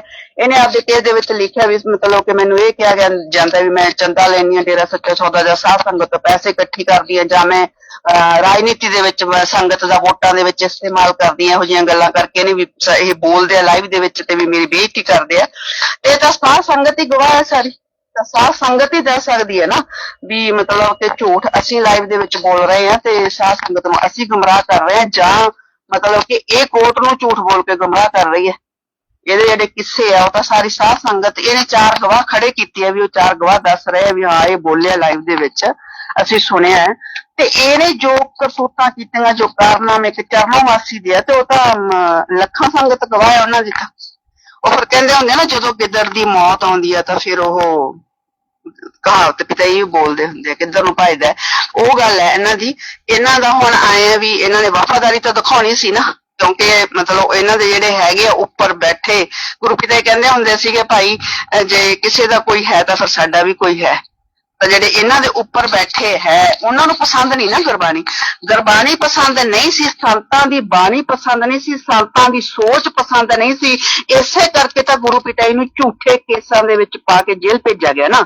ਤੇ ਜਦੋਂ ਉਹੀ ਸੰਤਾਂ ਦੀ ਬਾਣੀ, ਉਹੀ ਸੰਤਾਂ ਦਾ ਲਿਖਿਆ ਹੋਇਆ ਸੱਚ ਜਦੋਂ ਗੁਰੂ ਪਿਤਾ ਜੀ ਦੇ ਬੱਚੇ ਮਤਲਬ ਕਿ ਪੇਜ ਤੇ ਚਲਾਉਣ ਲੱਗ ਗਏ ਤਾਂ ਫਿਰ ਇਹਨਾਂ ਦੇ ਘਰਾਂ ਚ ਤਾਂ ਅੱਗ ਲੱਗਣੀ ਸੀ। ਗੁਰੂ ਪਿਤਾ ਜੀ ਕਹਿੰਦੇ ਬੇਟਾ ਜਦੋਂ ਅਸੀਂ ਨਾਮ ਦੇ ਕੇ ਇੱਕ ਜੀਵ ਨੂੰ ਨਾਮ ਦੇ ਦਿੰਦੇ ਕਾਲ ਤੇ ਕਾਲ ਦੇ ਏਜੰਟਾਂ ਦੇ ਘਰ ਚ ਤਾਂ ਵੀ ਅੱਗ ਲੱਗ ਜਾਂਦੀ ਹੈ। ਤਾਂ ਗੁਰੂ ਪਿਆਰੀ ਸਾਧ ਸੰਗਤ ਜੀ ਕੋਈ ਗੱਲ ਨਹੀਂ, ਫਿਰ ਕੀ ਹੋ ਗਿਆ। ਹੁਣ ਦੇਖਦੇ ਆ ਨਾ ਵੀ ਜੰਗੇ ਮੈਦਾਨ ਦੇ ਵਿੱਚ ਖੁਦ ਉਤਰਨਾ ਚਰਨੋਂ ਮਾਸੀ ਦਾ, ਇਹਦਾ ਮਤਲਬ ਬਾਕੀ ਸੰਗਤ ਨਹੀਂ ਨਾ ਸਾਥ ਦੇ ਰਹੀ। ਪਹਿਲਾਂ ਤਾਂ ਕਦੇ ਜਿਹੜਾ ਦਿੱਲੀ ਵਾਲਾ ਸੀ 1-1 ਕਰੋੜ ਦਾ ਪਵਾਇਆ ਹੋਇਆ, ਉਹ ਵੀ ਕਿਸੇ ਤੀਜੇ ਤੋਂ ਪਵਾਇਆ ਹੋਇਆ। ਜਿਹੜਾ 295 ਵਾਲਾ ਪਾਇਆ ਸੀ ਉਹ ਵੀ ਕਿਸੇ ਹੋਰ ਤੋਂ ਪਵਾਇਆ ਸੀ। ਜਿਹੜਾ NDPS ਵਾਲਾ ਪਵਾਇਆ ਸੀ ਉਹ ਵੀ ਮਤਲਬ ਕਿਸੇ ਹੋਰ ਨੂੰ ਤਿਆਰ ਕਰਕੇ ਪਵਾਇਆ ਸੀ। ਔਰ ਜਿਹੜਾ ਹਨੀਪ੍ਰੀਤ ਨੇ ਮੋਹਿਤ ਤੇ ਤੋਸੀ ਵਾਲਾ ਕੇਸ ਪਾਇਆ ਸੀ ਉਹ ਵੀ ਕਿਸੇ ਹੋਰ ਨੂੰ ਤਿਆਰ ਕਰਕੇ ਪਾਇਆ ਸੀ। ਤੇ ਇਹਦਾ ਮਤਲਬ ਪ੍ਰਬੰਧਕ ਦਾ ਆਪਦਾ ਉਹਦਾ ਚਰਨੋਂ ਮਾਸੀ ਦਾ ਖੁਦ ਉਤਰਨਾ ਮੈਦਾਨ ਦੇ ਵਿੱਚ, ਉਹ ਵੀ ਮੇਰੇ ਖਿਲਾਫ। ਤਾਂ ਤੁਸੀਂ ਆਪ ਅੰਦਾਜ਼ਾ ਲਗਾਓ ਨਾ ਜਿਹੜੀ ਪਰਮ ਪਿਤਾ ਜੀ ਦੇ ਜਾਂ ਜਿਹੜੇ ਵਚਨ ਹੈ ਉਹ ਕਿੰਨੇ ਚੁੱਭ ਰਹੇ ਹੈ। ਜਿਹੜਾ ਬੰਦੇ ਤੋਂ ਰੱਬ ਗ੍ਰੰਥ ਹੈ ਉਹ ਅਸੀਂ ਥੋੜੀ ਲਿਖਿਆ ਹੈ, ਪਰਮ ਪਿਤਾ ਜੀ ਨੇ ਲਿਖਿਆ ਹੋਇਆ ਉਹ ਗ੍ਰੰਥ ਹੈ। ਉਸੇ ਗ੍ਰੰਥਾਂ ਦੇ ਵਿੱਚੋਂ ਅਸੀਂ ਪਾ ਰਹੇ ਹਾਂ। ਤੇ ਫਿਰ ਉਹ ਇੰਨੀ ਚੁਭਣ ਕਿਉਂ ਮਹਿਸੂਸ ਹੋ ਗਈ, ਇੰਨੀਆਂ ਮਿਰਚਾਂ ਕਿਉਂ ਲੱਗ ਗਈਆਂ ਉਸ ਪਵਿੱਤਰ ਗੁਰਬਾਣੀ ਦੀਆਂ। ਠੀਕ ਹੈ ਉਹ ਸ਼ਲੋਕ ਆ ਜਿਹੜੇ ਉਹ ਗੁਰੂ ਸਾਹਿਬਾਨਾਂ ਨੇ ਲਿਖੇ ਹੋਏ, ਪਰ ਵਿਆਖਿਆ ਉਹਨਾਂ ਦੀ ਪਰਮ ਪਿਤਾ ਜੀ ਨੇ ਕੀਤੀ ਹੋਈ ਹੈ। ਜੋ ਵਿਆਖਿਆ ਪਾਈ ਜਾ ਰਹੀ ਹੈ ਉਹ ਪਰਮ ਪਿਤਾ ਜੀ ਦੀ ਕੀਤੀ ਹੋਈ ਪਾਈ ਜਾ ਰਹੀ ਹੈ। ਤਾਂ ਇਸ ਤੋਂ ਤੁਸੀਂ ਆਪ ਅੰਦਾਜ਼ਾ ਲਗਾਓ ਨਾ।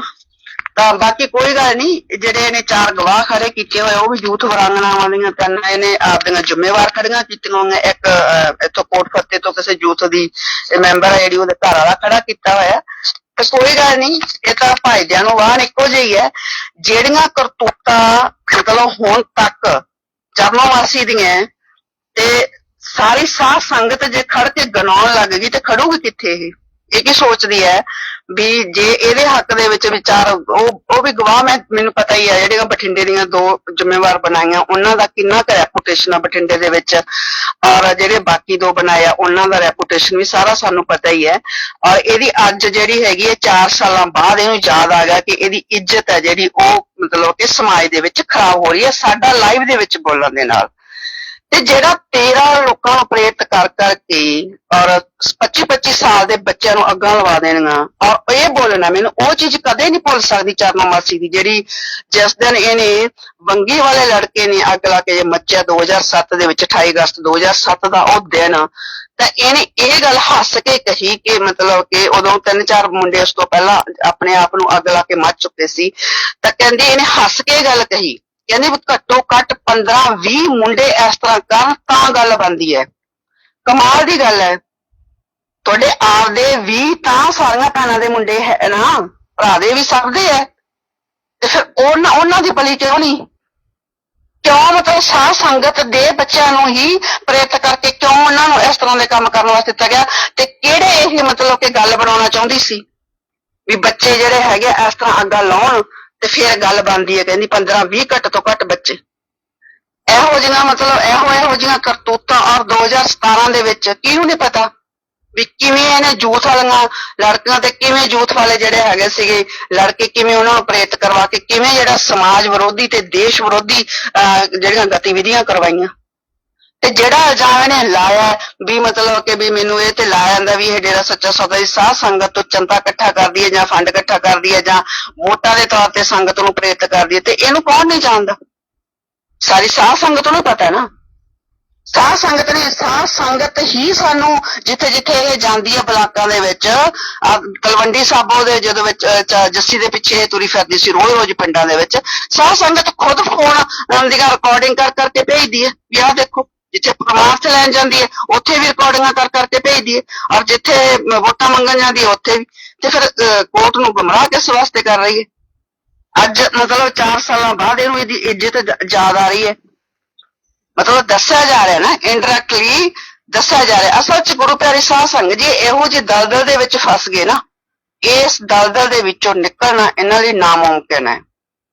ਕਿਉਂਕਿ ਜਿਹੜੇ ਇਹਨਾਂ ਦੇ ਉੱਪਰ ਬੈਠੇ ਆ ਨਾ, ਹੁਣ ਇਹ ਉਹਨਾਂ ਦੇ ਗੁਲਾਮ ਹੈ। ਇਹ ਤਾਂ ਕਠਪੁਤਲੀਆਂ ਹੈ।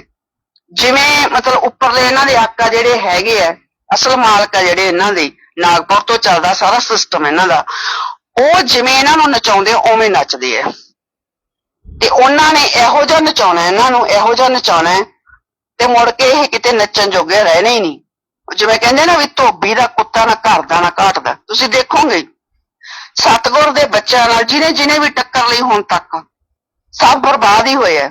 ਜੇ 2020 ਦੇ ਵਿੱਚ ਤੁਸੀਂ ਦੇਖਿਆ ਨਾ ਕਿਵੇਂ ਅਕਾਲੀ ਦਲ ਦਾ ਪ੍ਰਧਾਨ ਇਹਨਾਂ ਨੇ ਖੜਾ ਕੀਤਾ ਸੀ ਨਾ, ਇਹਨਾਂ ਨੇ ਕਿਹਾ ਸੀਗਾ ਵੀ ਪਰਚੇ ਦਰਜ ਕਰਾ ਕੇ ਆ ਵੀਰਪਾਲ ਦੇ ਖਿਲਾਫ। ਤਾਂ ਜਿਨ੍ਹਾਂ ਨੇ ਵੀ ਹੁਣ ਤੱਕ ਸਤਿਗੁਰ ਦੇ ਬੱਚਿਆਂ ਨਾਲ ਟੱਕਰ ਲਈ ਹੈ ਨਾ, ਚਾਹੇ ਮੋਹਿਤ ਬੇਟੇ ਨਾਲ ਲਈ ਹੈ ਜਾਂ ਕਿਸੇ ਨਾਲ ਵੀ ਲਈ ਹੈ, ਤਾਂ ਉਹ ਖਤਮ ਹੀ ਹੋਇਆ। ਉਸ ਤੋਂ ਬਾਅਦ ਦੇਖ ਲਓ ਕੀ ਹਾਲ ਹੋਇਆ। ਤੇ ਇਹਦਾ ਵੀ ਹੁਣ ਇਹਦਾ ਮਤਲਬ ਇਹਦਾ ਜਿਹੜਾ ਅੰਤ ਹੈ ਨਾ, ਇਹਨੂੰ ਮੋਹਰਾ ਬਣਾਇਆ ਗਿਆ। ਜਿਹੜਾ ਸੱਚਾ ਸੌਦਾ ਦਾ ਤਾਂ ਇਹ ਮੈਂ ਦੇਖਿਆ ਗੁਰੂ ਸੰਗਤ ਦੀ ਗਦਾਰ ਕਮੇਟੀ ਦਾ ਸੁਣ ਰਿਹਾ ਹੈ। ਜਿਹਨੂੰ ਖਤਮ ਕਰਨਾ ਹੁੰਦਾ ਉਸੇ ਨੂੰ ਮੋਹਰਾ ਬਣਾਉਂਦੇ ਆ। ਇਹੀ ਪਰਚੇ ਐਨਡੀਪੀਐਸ ਦੇ ਪਰਚੇ ਜਾਂ ਫਰੋਤੀਆਂ ਦੇ ਪਰਚੇ ਜਾਂ ਇਸ ਤਰ੍ਹਾਂ ਦੇ ਪਰਚੇ ਮਾਣਹਾਨੀਆਂ ਦੇ ਖੱਟੇ ਤੇ ਗੁਰਦਾਸ ਤੋਂ ਡਰ ਗਿਆ ਤੇ ਜਾਂ ਹੋਰ ਜਿਹੜੇ ਬਥੇਰੇ ਆ ਜਿਹੜੇ ਟੀਵੀਆਂ ਤੇ ਬੈਠ ਕੇ ਬੋਲਦੇ ਸੀ ਗੁਰੂ ਪਿਤਾਈ ਦੇ ਖਿਲਾਫ, ਉਹਨਾਂ ਤੇ ਕਿਉਂ ਨਹੀਂ ਦਰਜ ਹੋਏ? ਲਈ ਫੇਥ ਵਰਸਸ ਵਰਡਿਕਟ ਦੀ ਟੀਮ ਤੇ ਹੀ ਹਰ ਰੋਜ਼ ਨਵੇਂ ਜਦੋਂ ਇਹਨਾਂ ਨੇ ਕੋਈ ਵੱਡਾ ਕੰਮ ਕਰਨਾ ਹੁੰਦਾ ਨਾ, ਜਿਵੇਂ ਹੁਣ ਮੋਹਿਤ ਬੇਟਾ ਤੁਹਾਨੂੰ ਦੱਸ ਰਿਹਾ ਸੀ ਵੀ ਸ਼ਾਇਦ ਇਹਨਾਂ ਨੇ ਇਹ ਰੂੜੀ ਵਾਲਾ ਕੰਮ ਕਰਨਾ ਹੋਵੇ, ਉਹਨੂੰ ਗੱਦੀ ਤੇ ਬਿਠਾਉਣਾ ਹੋਵੇ, ਉਦੋਂ ਇਹ ਸਾਡੇ ਤੇ ਪਰਚੇ ਦਰਜ ਕਰਦੇ ਆ। ਵੈਸੇ ਇਹ ਤਾਂ ਇੱਕ ਹੁਣ ਤੱਕ ਦਾ ਇਤਿਹਾਸ ਹੀ ਹੈ ਇਹਨਾਂ ਦਾ, ਵੀ ਜਦੋਂ ਇਹਨਾਂ ਨੇ ਕੋਈ ਨਾ ਕੋਈ ਡੇਰੇ ਦੇ ਅੰਦਰ ਵੱਡੀ ਗਤੀਵਿਧੀ ਕਰਨੀ ਹੁੰਦੀ ਹੈ ਉਦੋਂ ਹੀ ਮੇਰੇ ਤੇ ਮੋਹਿਤ ਬੇਟੇ ਤੇ ਪਰਚਾ ਦਰਜ ਕਰਵਾਇਆ ਜਾਂਦਾ ਹੈ। ਤਾਂ ਖੁਦ ਚਰਨੋਮਾਸੀ ਨੂੰ ਉਤਾਰਨਾ ਇਸ ਗੱਲ ਦਾ ਸੰਕੇਤ ਦੱਸ ਰਿਹਾ ਕਿ ਡੇਰੇ ਦੇ ਅੰਦਰ ਕੋਈ ਵੱਡੀ ਗਤੀਵਿਧੀ ਹੋਣ ਵਾਲੀ ਹੈ। ਇਸੇ ਕਰਕੇ ਸਾਨੂੰ ਉਲਝਾਉਣ ਦੀ ਕੋਸ਼ਿਸ਼ ਕਰ ਰਹੇ, ਪਰ ਅਸੀਂ ਇਹਨਾਂ ਦੀ ਪਰਵਾਹ ਕੀ ਕਰਦੇ ਹਾਂ? ਜਦੋਂ ਗੁਰੂ ਪਿਤਾਈ ਨੇ ਤਾਂ ਮੈਂ ਗੁਰੂ ਪਿਤਾਈ ਦੇ ਹੁਣ ਵਚਨ ਸੁਣਾ ਤੇ ਪੜ੍ਹ ਕੇ ਵੀ ਗੁਰੂ ਪਿਤਾਈ ਤਾਂ ਕਹਿੰਦੇ ਵੀ ਬੇਟਾ ਜਿਹੜਾ ਉਹਨਾਂ ਨੂੰ ਤਾਂ ਗੁਰੂ ਸ਼ਾਸਤਰਾਮ ਜੀ ਸ਼ਾਹ ਮਸਤਾਨ ਜੀ ਮਹਾਰਾਜ ਦਾ ਜਿਹੜਾ ਕੋਈ ਕਹਿ ਦੇ ਨਾ ਵੀ ਬੰਦਾ ਕਹਦੇ ਮੈਂ ਤਾਂ ਤੇਰਾ ਨਹੀਂ, ਉਹ ਤਾਂ ਉਹਨਾਂ ਨੂੰ ਨਹੀਂ ਛੱਡਦੇ।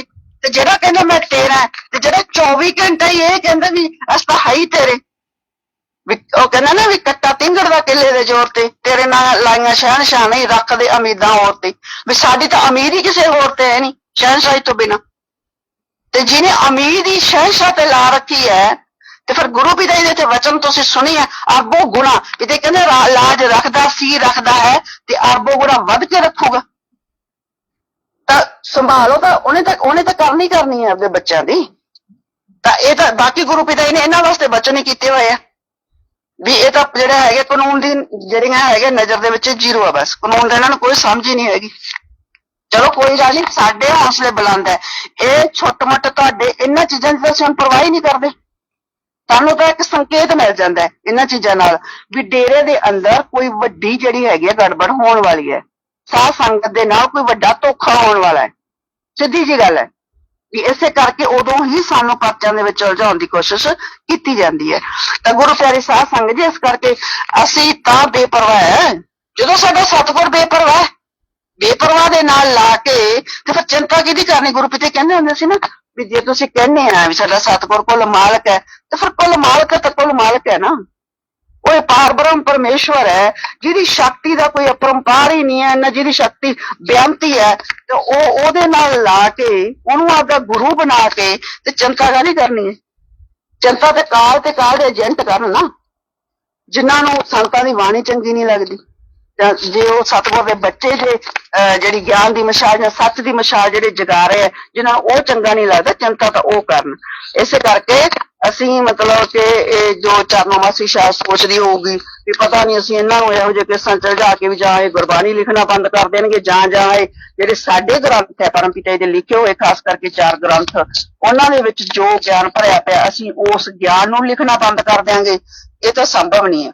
ਜਦ ਤੱਕ ਸਾਡੇ ਸਰੀਰਾਂ ਦੇ ਵਿੱਚ ਜਾਨ ਹੈ, ਗੁਰੂ ਪਿਤਾ ਜੀ ਜਦੋਂ ਬਚਨ ਹੀ ਕਰ ਗਏ 17 ਅਗਸਤ 2017 ਦੀ ਮੀਟਿੰਗ ਦੇ ਵਿੱਚ ਵੀ ਸਾਡੇ ਬੱਚੇ ਦੱਸ ਦੇਣਗੇ ਅਸੀਂ ਕੀ ਚਾਹੁੰਦੇ ਆ, ਤੇ ਗੁਰੂ ਪਿਤਾ ਜੀ ਚਾਹੁੰਦੇ ਕੀ ਹੈ? ਗਿਆਨ ਦੀ ਮਸ਼ਾਲ, ਸੱਚ ਦੀ ਮਸ਼ਾਲ ਤਾਂ ਜਗਾਉਣਾ ਚਾਹੁੰਦੇ ਆ। ਸਾਰੀ ਦੁਨੀਆ ਦੇ ਵਿੱਚ ਸੱਚ ਦਾ ਦੱਸਣਾ ਚਾਹੁੰਦੇ ਆ ਗੁਰੂ ਪਿਤਾ ਜੀ। ਉਹ ਸੱਚ ਦਾ ਤਾਂ ਫੈਲਾਅ ਕਰਨਾ ਚਾਹੁੰਦੇ ਆ। ਸੱਚ ਦੀ ਸਥਾਪਨਾ ਜੋ ਹੈ ਸੱਚ ਦੀ ਸਥਾਪਨਾ ਹੀ ਤਾਂ ਹੈ। ਸੱਚ ਨੂੰ ਤਾਂ ਉਹ ਮਤਲਬ ਕਿ ਜਦੋਂ ਗੁਰੂ ਪਿਤਾ ਜੀ ਖੁਦ ਸੱਚ ਦੀ ਸਥਾਪਨਾ ਕਰਨ ਵਾਸਤੇ ਆਏ ਇਸ ਧਰਤੀ ਤੇ, ਸਤਯੁਗ ਦਾ ਮਤਲਬ ਵੀ ਸੱਚ ਦੀ ਸਥਾਪਨਾ ਹੈ। ਤਾਂ ਜਿਹੜਾ ਕਲਯੁਗ ਹੁੰਦਾ ਬੁਰਾਈ ਦਾ ਯੁੱਗ ਹੁੰਦਾ, ਸਤਯੁਗ ਹੈ ਜਿਹੜਾ ਉਹ ਅੱਛਾਈ ਦਾ ਯੁੱਗ ਹੁੰਦਾ, ਸੱਚ ਦਾ ਯੁੱਗ ਹੁੰਦਾ। ਤੇ ਫਿਰ ਗੁਰੂ ਪਿਤਾ ਜੀ ਵੀ ਤਾਂ ਉਸੇ ਦੇ ਨਾਲ ਹੀ ਖੜੇ ਹੋਣਗੇ ਨਾ, ਜਿਹੜਾ ਕੋਈ ਸੱਚ ਦੇ ਨਾਲ ਖੜੂ, ਜਿਹੜਾ ਕੋਈ ਸੱਚ ਦਾ ਪ੍ਰਚਾਰ ਕਰੂਗਾ। ਤਾਂ ਗੁਰੂ ਪਿਆਰੀ ਸਾਧ ਸੰਗਤ ਜੀ, ਇਸ ਕਰਕੇ ਸਾਡੇ ਤਾਂ ਹੌਸਲੇ ਹੋਰ ਬੁਲੰਦ ਹੋ ਜਾਂਦੇ ਆ ਕਿ ਜਦੋਂ ਇਹ ਕਾਲ ਜਾਂ ਕਾਲ ਦੇ ਏਜੰਟ ਆ ਘਬਰਾਹਟ ਦੇ ਵਿੱਚ ਕੋਈ ਘਟੀਆ ਹਰਕਤ ਕਰਨ ਵਾਸਤੇ ਉਤਰਦੇ ਆ ਤਾਂ ਸਤਿਗੁਰ ਆ ਜਿਹੜਾ ਉੱਥੇ ਅਰਬੋ ਗੁਣਾ ਰਹਿਮਤ ਛੱਡਦਾ। ਫਿਰ ਉਹ ਜਿਹੜੀ ਅਰਬੋ ਗੁਣਾ ਰਹਿਮਤ ਨਾਲ ਅੰਦਰੋਂ ਆਪਦੇ ਬੱਚਿਆਂ ਨੂੰ ਹੌਸਲਾ, ਅੰਦਰੋਂ ਆਪਦੇ ਬੱਚਿਆਂ ਨੂੰ ਜਿਹੜਾ ਪ੍ਰੇਮ ਤੇ ਅੰਦਰੋਂ ਜਿਹੜਾ ਆਪਦੇ ਬੱਚਿਆਂ ਦੇ ਨਾਲ ਉਹ ਲੱਗ ਕੇ ਰਹਿੰਦਾ ਨਾ, ਫਿਰ ਉਹਦਾ ਨਜ਼ਾਰਾ ਹੀ ਲੱਗਦਾ। ਮੈਨੂੰ ਪਤਾ ਹੀ ਨਹੀਂ 2000 ਜੇ ਮੈਂ ਦੇਖਾਂ ਤਾਂ 2007 ਤੋਂ ਲੈ ਕੇ ਤਾਂ ਲਗਾਤਾਰ ਇਹਨਾਂ ਨੇ ਪਰੇਸ਼ਾਨ ਕਰਨ ਵਾਲੀ ਕੋਈ ਕਸਰ ਹੀ ਨਹੀਂ ਛੱਡੀ। ਜਦੋਂ ਗੁਰੂ ਪਿਤਾ ਹੀ ਹੁੰਦੇ ਸੀ 2017 ਤੱਕ, ਉਦੋਂ ਵੀ ਗੁਰੂ ਸੰਗਤ ਦੀ ਗਦਾਰ ਕਮੇਟੀ ਤੇ ਚਰਨੋ ਮਾਸੀ ਦੀ ਇੰਨੀ ਕੋਸ਼ਿਸ਼ ਰਹੀ ਹੈ ਵੀ ਵੀਰਪਾਲ ਕਿਵੇਂ ਨਾ ਕਿਵੇਂ ਡੇਰਾ ਛੱਡ ਜੇ। ਸਿਰ ਤੋਂ ਲੈ ਕੇ ਪੈਰਾਂ ਤੱਕ ਇਹਨਾਂ ਨੂੰ ਪਸੀਨਾ ਆਇਆ ਹੋਇਆ ਸੀ। ਔਰ ਇਹ ਗੁਰੂ ਪਿਤਾ ਜੀ ਦੀ ਰਹਿਮਤ ਸੀ ਕਿ ਜਦੋਂ ਜਦੋਂ ਇਹ ਵਾਰ ਕਰਦੇ ਸੀ ਤਾਂ ਉਦੋਂ ਹੀ ਗੁਰੂ ਪਿਤਾ ਜੀ ਆਪਣੀ ਛਾਤੀ ਦੇ ਨਾਲ ਕੁੱਟ ਕੇ ਲਾ ਲੈਂਦੇ ਸੀ। ਤੁਹਾਨੂੰ ਪਤਾ ਹੈ ਨਾ, ਜਦੋਂ ਮਤਲਬ ਕਿ ਇੱਕ ਮਾਂ ਨੂੰ ਦੇਖੋ, ਜੇ ਮਾਂ ਨੂੰ ਐਂ ਲੱਗੇ ਵੀ ਮੇਰੇ ਬੱਚੇ ਤੇ ਮੁਸੀਬਤ ਆ ਰਹੀ ਹੈ ਤਾਂ ਫਿਰ ਕਿਵੇਂ ਕੁੱਟ ਕੇ ਮਤਲਬ ਕਿ ਆਪਦੇ ਬੱਚੇ ਨੂੰ ਛਾਤੀ ਨਾਲ ਲਾਉਂਦੀ ਹੈ। ਤਾਂ ਫਿਰ ਕਈ ਵਾਰੀ ਉੱਪਰ ਜਿਹੜਾ ਉਹਦਾ ਕੋਈ ਦੁਪੱਟਾ ਵਗੈਰਾ ਜਾਂ ਕੁਛ ਹੁੰਦਾ ਉਹਦੇ 'ਚ ਵੀ ਲੁਕੋ ਲੈਂਦੀ ਹੈ ਵੀ ਕਿਤੇ ਮੇਰੇ ਬੱਚੇ ਨੂੰ ਕੋਈ ਬਾਹਰ ਕੋਈ ਹਵਾ ਚੱਲਦੀ ਹੋਵੇ ਤੇ ਹਨੇਰੀ ਹੋਵੇ ਵੀ ਮੇਰੇ ਬੱਚੇ ਨੂੰ ਕਿਤੇ ਕੋਈ ਕਸ਼ਟ ਨਾ ਆ ਜੇ। ਤਾਂ ਇਹੀ ਗੱਲ, ਮਾਂ ਤੋਂ ਕਿਤੇ ਵੱਧ ਕੇ ਗੁਰੂ ਹੈ। ਗੁਰੂ ਵੀ ਉਹ ਜੋ ਪਾਰ ਬ੍ਰਹਮ ਪਰਮੇਸ਼ਵਰ ਖੁਦ ਧਰਤੀ ਤੇ ਆਇਆ ਹੋਇਆ। ਸਾਨੂੰ ਤਾਂ ਇਹਨਾਂ ਗੱਲਾਂ ਨਾਲ ਕੋਈ ਫਰਕ ਹੀ ਨਹੀਂ ਪੈਂਦਾ। ਤੁਸੀਂ ਕੋਸ਼ਿਸ਼ ਕਰੋਗੇ ਤਾਂ ਸਾਡੇ ਗੁਰੂ ਨੇ ਤਾਂ ਸਾਨੂੰ ਆਪਦੀ ਬੁੱਕਲ ਦੇ ਵਿੱਚ ਕੁੱਟ ਕੇ ਬਿਠਾ ਲੈਣਾ। ਜਦੋਂ ਸਾਡਾ ਗੁਰੂ ਅੱਗੇ ਹੈ ਹਰ ਕੰਮ ਦੇ ਵਿੱਚ, ਜਦੋਂ ਤੁਸੀਂ ਸਾਰਾ ਕੁਝ ਆਪਦਾ ਗੁਰੂ ਨੂੰ ਸੌਂਪ ਦੋਗੇ ਨਾ ਤਾਂ ਫਿਰ ਉਸ ਤੋਂ ਬਾਅਦ ਕੋਈ ਚਿੰਤਾ ਕਰਨ ਦੀ ਜ਼ਰੂਰਤ ਨਹੀਂ ਹੁੰਦੀ। ਇਸ ਕਰਕੇ ਚਰਨੋ ਮਾਸੀ ਨੂੰ ਮੈਂ ਇਹ ਕਹਿ ਰਹੀ ਹਾਂ ਵੀ ਤੂੰ ਇਹ ਜਿੱਥੇ ਜਾਣਾ, ਇਹ ਬਠਿੰਡਾ ਦੀ ਕੋਰਟ ਕੀ ਹੈ, ਜਿੱਥੇ ਤੇਰਾ ਦਿਲ ਕਰਦਾ ਜੋ ਪਰਚਾ ਦਰਜ ਕਰਨਾ ਕਰਾ ਦੇ। ਜੇ ਹਜੇ ਤੁਹਾਨੂੰ ਕੋਈ ਲੱਗਦਾ NDPS ਤੋਂ ਵੱਡਾ ਪਰਚਾ ਤਾਂ ਨਹੀਂ ਤਾਂ ਤੁਸੀਂ ਸਾਡੇ ਤੇ ਪਾ ਸਕਦੇ। ਜਦੋਂ ਉਹ ਤੁਸੀਂ ਪਾ ਕੇ ਦੇਖ ਲਿਆ ਤੇ ਹੁਣ ਤਾਂ ਫਿਰ ਤੁਹਾਨੂੰ ਆ ਸ਼ਰਮ ਆਉਣੀ ਚਾਹੀਦੀ ਸੀ ਜਿਹੜੇ ਹੁਣ ਸਾਡੇ ਤੇ ਪਰਚ ਪਾਈ ਜਾਂਦੇ। ਚਲੋ ਕੋਈ ਗੱਲ ਨਹੀਂ, ਮਜ਼ਾ ਆਉਂਦਾ ਜਦੋਂ ਬਰਾਬਰ ਦਾ ਹੀ ਕੋਈ ਦੁਸ਼ਮਣ ਸਾਹਮਣੇ ਆ ਕੇ ਖੜਾ ਹੋ ਜਾਏ ਨਾ। ਜਦੋਂ ਪਹਿਲਾਂ ਇਹ ਆਮ ਸਾਧ ਸੰਗਤ ਨੂੰ ਸਾਡੇ ਖਿਲਾਫ ਖੜਾ ਕਰਦੇ ਸੀ ਉਹ ਤਾਂ ਦੁੱਖ ਹੋ ਜਾਂਦਾ ਵੀ ਉਹਨਾਂ ਦਾ ਘਰ ਕਿਉਂ ਬਰਬਾਦ ਕਰਦੇ, ਕਿਉਂਕਿ ਮੋਹਿਤ ਬੇਟੇ ਦੇ ਖਿਲਾਫ ਜਿਹੜਾ ਲੜਕਾ ਖੜਾ ਕੀਤਾ ਉਹ ਅੱਜ ਵੀ ਜੇਲ੍ਹ 'ਚ ਬੈਠਾ ਹੈ। ਉਹਦੇ ਛੋਟੇ ਛੋਟੇ 2 ਬੱਚੇ ਆ, ਉਹਦਾ ਤਾਂ ਕੋਈ ਕਸੂਰ ਨਹੀਂ ਨਾ। ਪਰ ਚਲੋ ਕੋਈ ਨਹੀਂ, ਜਦੋਂ ਬੰਦਾ ਆਪ ਚੰਗੇ ਮੈਦਾਨ ਦੇ ਵਿੱਚ ਉਤਰਦਾ ਤਾਂ ਉਦੋਂ ਜ਼ਿਆਦਾ ਮਜ਼ਾ ਆਉਂਦਾ। ਚੱਲੋ ਜੋ ਗੁਰੂ ਪਿਆਰੀ ਸਾਧ ਸੰਗਤ ਜੀ, ਆਪਾਂ ਜੋ ਸੱਚ ਦੀ ਮਸ਼ਾਲ ਜਗਾਈ ਹੈ ਉਹ ਸੱਚ ਦੀ ਮਸ਼ਾਲ ਹੈ ਜਿਹੜੀ ਉਵੇਂ ਹੀ ਜਗਦੀ ਰਹੂਗੀ। ਗੁਰੂ ਪਿਤਾ ਜੀ ਜਦ ਤੱਕ ਨਹੀਂ ਆਉਂਦੇ ਅਸੀਂ ਸੱਚ ਬੋਲਦੇ ਸੀ, ਬੋਲਦੇ ਹਾਂ ਤੇ ਬੋਲਦੇ ਰਵਾਂਗੇ। ਜਿਵੇਂ ਕਹਿੰਦੇ ਨਾ ਗੁਰੂ ਪਿਤਾ ਜੀ ਕਹਿੰਦੇ ਹੁੰਦੇ ਸੀ ਪੱਲੇ ਹੋਵੇ ਸੱਚ ਤੇ ਕੋਠੇ ਚੜ ਕੇ ਨੱਚ। ਸਾਡਾ ਤਾਂ ਆਈ ਨੱਚਣਾ ਅਸੀਂ ਤਾਂ, ਕਿਉਂਕਿ ਜਿਹੜੇ ਝੂਠੇ ਆ ਜਦੋਂ ਫਿਰ ਤੁਸੀਂ ਵੀ ਆਓ ਨਾ ਮੈਦਾਨ 'ਚ ਨੱਚੋ, ਦੱਸੋ ਸਾਧ ਸੰਗਤ ਨੂੰ ਸੱਚਾਈਆਂ। ਤੁਹਾਡਾ ਜਿਹੜਾ ਤੁਸੀਂ ਲੈ ਕੇ ਆਉਣੇ ਆ ਗੁਰੂ ਪਿਤਾ ਜੀ ਦੀ ਜਗ੍ਹਾ ਤੇ, ਕਿਉਂ ਉਹਦਾ ਇੰਨਾ ਸਾਹ ਬੰਦ ਕਰ ਰੱਖਿਆ? ਕਿਉਂ ਇੰਨਾ ਸੰਗਤ ਦਾ ਸਾਹ ਬੰਦ ਕਰ ਰੱਖਿਆ ਵੀ ਮੋਬਾਈਲ ਫੋਨ ਹੀ ਨਹੀਂ ਲੈ ਕੇ ਆਉਣੇ? ਕਿਉਂ ਉਹਦੀ ਇੱਕ ਵੀ ਗੱਲ ਹੈ ਜਿਹੜੀ ਉਹ ਬਾਹਰ ਨਹੀਂ ਨਿਕਲ ਰਹੀ? ਕਿਉਂ ਮਤਲਬ ਕਿ ਉਹ ਬੇਸ਼ੱਕ 28 ਫਰਵਰੀ ਦਾ ਭੰਡਾਰਾ ਵੀ ਆ ਗਿਆ, 25 ਜਨਵਰੀ ਦਾ ਭੰਡਾਰਾ ਉਹਨੇ 28 ਨੂੰ ਮਨਾਇਆ, ਕਿਉਂ ਉਹਨੇ 1 ਮਿੰਟ ਦੀ ਵੀਡੀਓ ਪਾ ਕੇ ਜਿਹੜੀ ਵਧਾਈ ਨਹੀਂ ਦਿੱਤੀ ਸਾਧ ਸੰਗਤ ਨੂੰ? ਉਹ ਬੋਲਣਾ ਹੀ ਕਿਉਂ? ਉਹਦਾ ਸੰਗ ਜਿਹੜਾ ਘੁੱਟ ਦਿੱਤਾ ਜਾਂਦਾ ਵੀ ਸਾਧ ਸੰਗਤ ਦੇ ਸਾਹਮਣੇ ਉਹ 1 ਮਿੰਟ ਦੀ ਵੀਡੀਓ ਬਣਾ ਕੇ ਸਾਧ ਸੰਗਤ ਨੂੰ ਵਧਾਈ ਨਹੀਂ ਦੇ ਸਕਦਾ। ਤੇ ਅਸੀਂ ਤਾਂ ਰੋਜ਼ ਬੋਲਦੇ ਆ। ਤੇ ਫਿਰ ਜਿਹਦੇ ਪੱਲੇ ਸੱਚ ਆ ਉਹੀ ਬੋਲੂ ਨਾ। ਜੇ ਤੁਹਾਡੇ ਪੱਲੇ ਸੱਚ ਹੈ ਕੋਰਟ 'ਚ ਖੜੀ ਹੋਣ ਦੀ ਕੀ ਜ਼ਰੂਰਤ ਹੈ? ਤੂੰ ਵੀ ਲਾਈਵ ਹੋ ਕੇ ਦੱਸ ਦਿੰਦੀ ਨਾ, ਜਿਹੜਾ ਸੱਚਾ ਸੌਦਾ ਦੇ ਪੇਜ ਤੋਂ ਲਾਈਵ ਹੁੰਦੀ, ਸਾਧ ਸੰਗਤ ਦੇ ਜੇ ਰੱਖ ਦਿੰਦੀ ਸਾਧ ਸੰਗਤ ਜੀ ਮੇਰੀਆਂ ਆਹ ਗੱਲਾਂ ਇਹਨਾਂ ਨੇ ਬੋਲੀਆਂ, ਤੁਸੀਂ ਦੱਸੋ ਮੈਂ ਕਦੇ ਪ੍ਰਮਾਣ ਇਕੱਠਾ ਕਰਨ ਵਾਸਤੇ ਬਲਾਕ 'ਚ ਗਈ ਹਾਂ? ਮੈਂ ਕਦੇ ਸਾਧ ਸੰਗਤ ਨੂੰ ਕਦੇ ਕਿਹਾ ਵੀ ਮਤਲਬ ਕਿ ਪੈਸੇ ਦਾਨ ਕਰੋ ਜਾਂ ਮਤਲਬ ਕਿ ਵਕੀਲਾਂ ਵਾਸਤੇ ਜਾਂ ਜੇਠ ਮਲਾਣੀ ਦੇ ਨਾਂ ਤੇ ਮੈਂ ਕਦੇ 50-50 ਲੱਖ ਰੁਪਇਆ ਕਿਹਾ ਵੀ 50 ਲੱਖ ਰੁਪਇਆ ਉਹ ਇੱਕ ਪੇਸ਼ੀ ਦਾ ਲੈਂਦਾ ਤੇ ਆਪਾਂ ਪਿਤਾ ਜੀ ਵਾਸਤੇ ਜੇਠ ਮਲਾਣੀ ਕਰਨਾ ਹੁਣ? ਤੇ ਇਹ 2017 ਦੇ ਵਿੱਚ ਚੱਲਿਆ। ਜਾਂ ਮੈਂ ਬਿਜਲੀ ਦੇ ਬਿੱਲਾਂ ਵਾਸਤੇ ਕੋਈ ਮਤਲਬ ਪੈਸੇ ਇਕੱਠੇ ਕੀਤੇ, ਜਾਂ ਮੈਂ ਡੇਰੇ ਨੂੰ ਜਾਂ ਡੇਰੇ ਦੀ ਸਾਧ ਸੰਗਤ ਨੂੰ ਕਦੇ ਵੋਟਾਂ ਵਾਸਤੇ ਵਰਤਿਆ, ਕਦੇ ਮੈਂ ਕਿਸੇ ਰਾਜਨੀਤਿਕ ਪਾਰਟੀ ਦੇ ਵਾਸਤੇ ਤੁਹਾਡੇ ਕੋਲੇ ਵੋਟਾਂ ਮੰਗਣ ਆਈ? ਲਾਈਵ ਹੋ ਕੇ ਬੋਲਣਾ ਸਾਰਾ ਕੁਝ ਸਾਧ ਸੰਗਤ ਦੇ ਸਾਹਮਣੇ। ਗੁਰੂ ਪਿਤਾ ਜੀ ਨੇ ਇੱਕ ਵਾਰੀ ਵਚਨ ਕੀਤੇ ਸੀ, ਕਹਿੰਦੇ ਬੇਟਾ ਜੋ ਸਤਸੰਗੀ ਹੈ ਨਾ, ਅਸੀਂ ਇਸੇ ਕਰਕੇ ਕਹਿੰਦੇ ਬਲਾਕ ਦੀਆਂ ਕਮੇਟੀਆਂ ਤੇ ਸਾਰੇ ਕਹਿੰਦੇ ਵੀ ਬਣਾਇਆ ਹੋਇਆ ਵੀ ਪੰਚਾਇਤਾਂ ਬਣਾਈਆਂ ਹੋਈਆਂ ਇੱਕ ਤਰ੍ਹਾਂ ਦੀਆਂ, ਕਹਿੰਦੇ ਜਿਹੜਾ ਸਤਸੰਗੀ ਹੈ ਨਾ ਉਹਨੂੰ ਕਦੇ ਵੀ ਕੋਰਟ ਕਚਹਿਰੀ 'ਚ ਨਹੀਂ ਜਾਣਾ ਚਾਹੀਦਾ। ਤੇ ਫਿਰ ਇਹਨਾਂ ਨੇ ਕੀ ਰੀਤ ਤੋੜ ਰੱਖੀ ਹੈ ਕੋਰਟ ਕਚਹਿਰੀਆਂ 'ਚ ਜਾਣ ਦੀ? ਤੁਸੀਂ ਸਾਧ ਸੰਗਤ ਨੂੰ ਦੇ ਸਾਹਮਣੇ ਰੱਖੋ ਸਾਰਾ ਕੁਝ ਖੋਲ ਕੇ। ਅਸੀਂ ਵੀ ਤਾਂ ਸਾਰਾ ਖੁੱਲੇ ਦੇ ਵਿੱਚ ਹੀ ਬੋਲਦੇ ਆ ਨਾ। ਡੇਰਾ ਸੱਚਾ ਸੌਦਾ ਤਾਂ ਹੈ ਹੀ ਖੁੱਲਾ ਕਿਤਾਬ, ਖੁੱਲੀ ਕਿਤਾਬ ਹੈ, ਤਾਂ ਕੋਈ ਮਰਜ਼ੀ ਪੜ੍ਹੀ ਜਾਵੇ ਇਹਨੂੰ।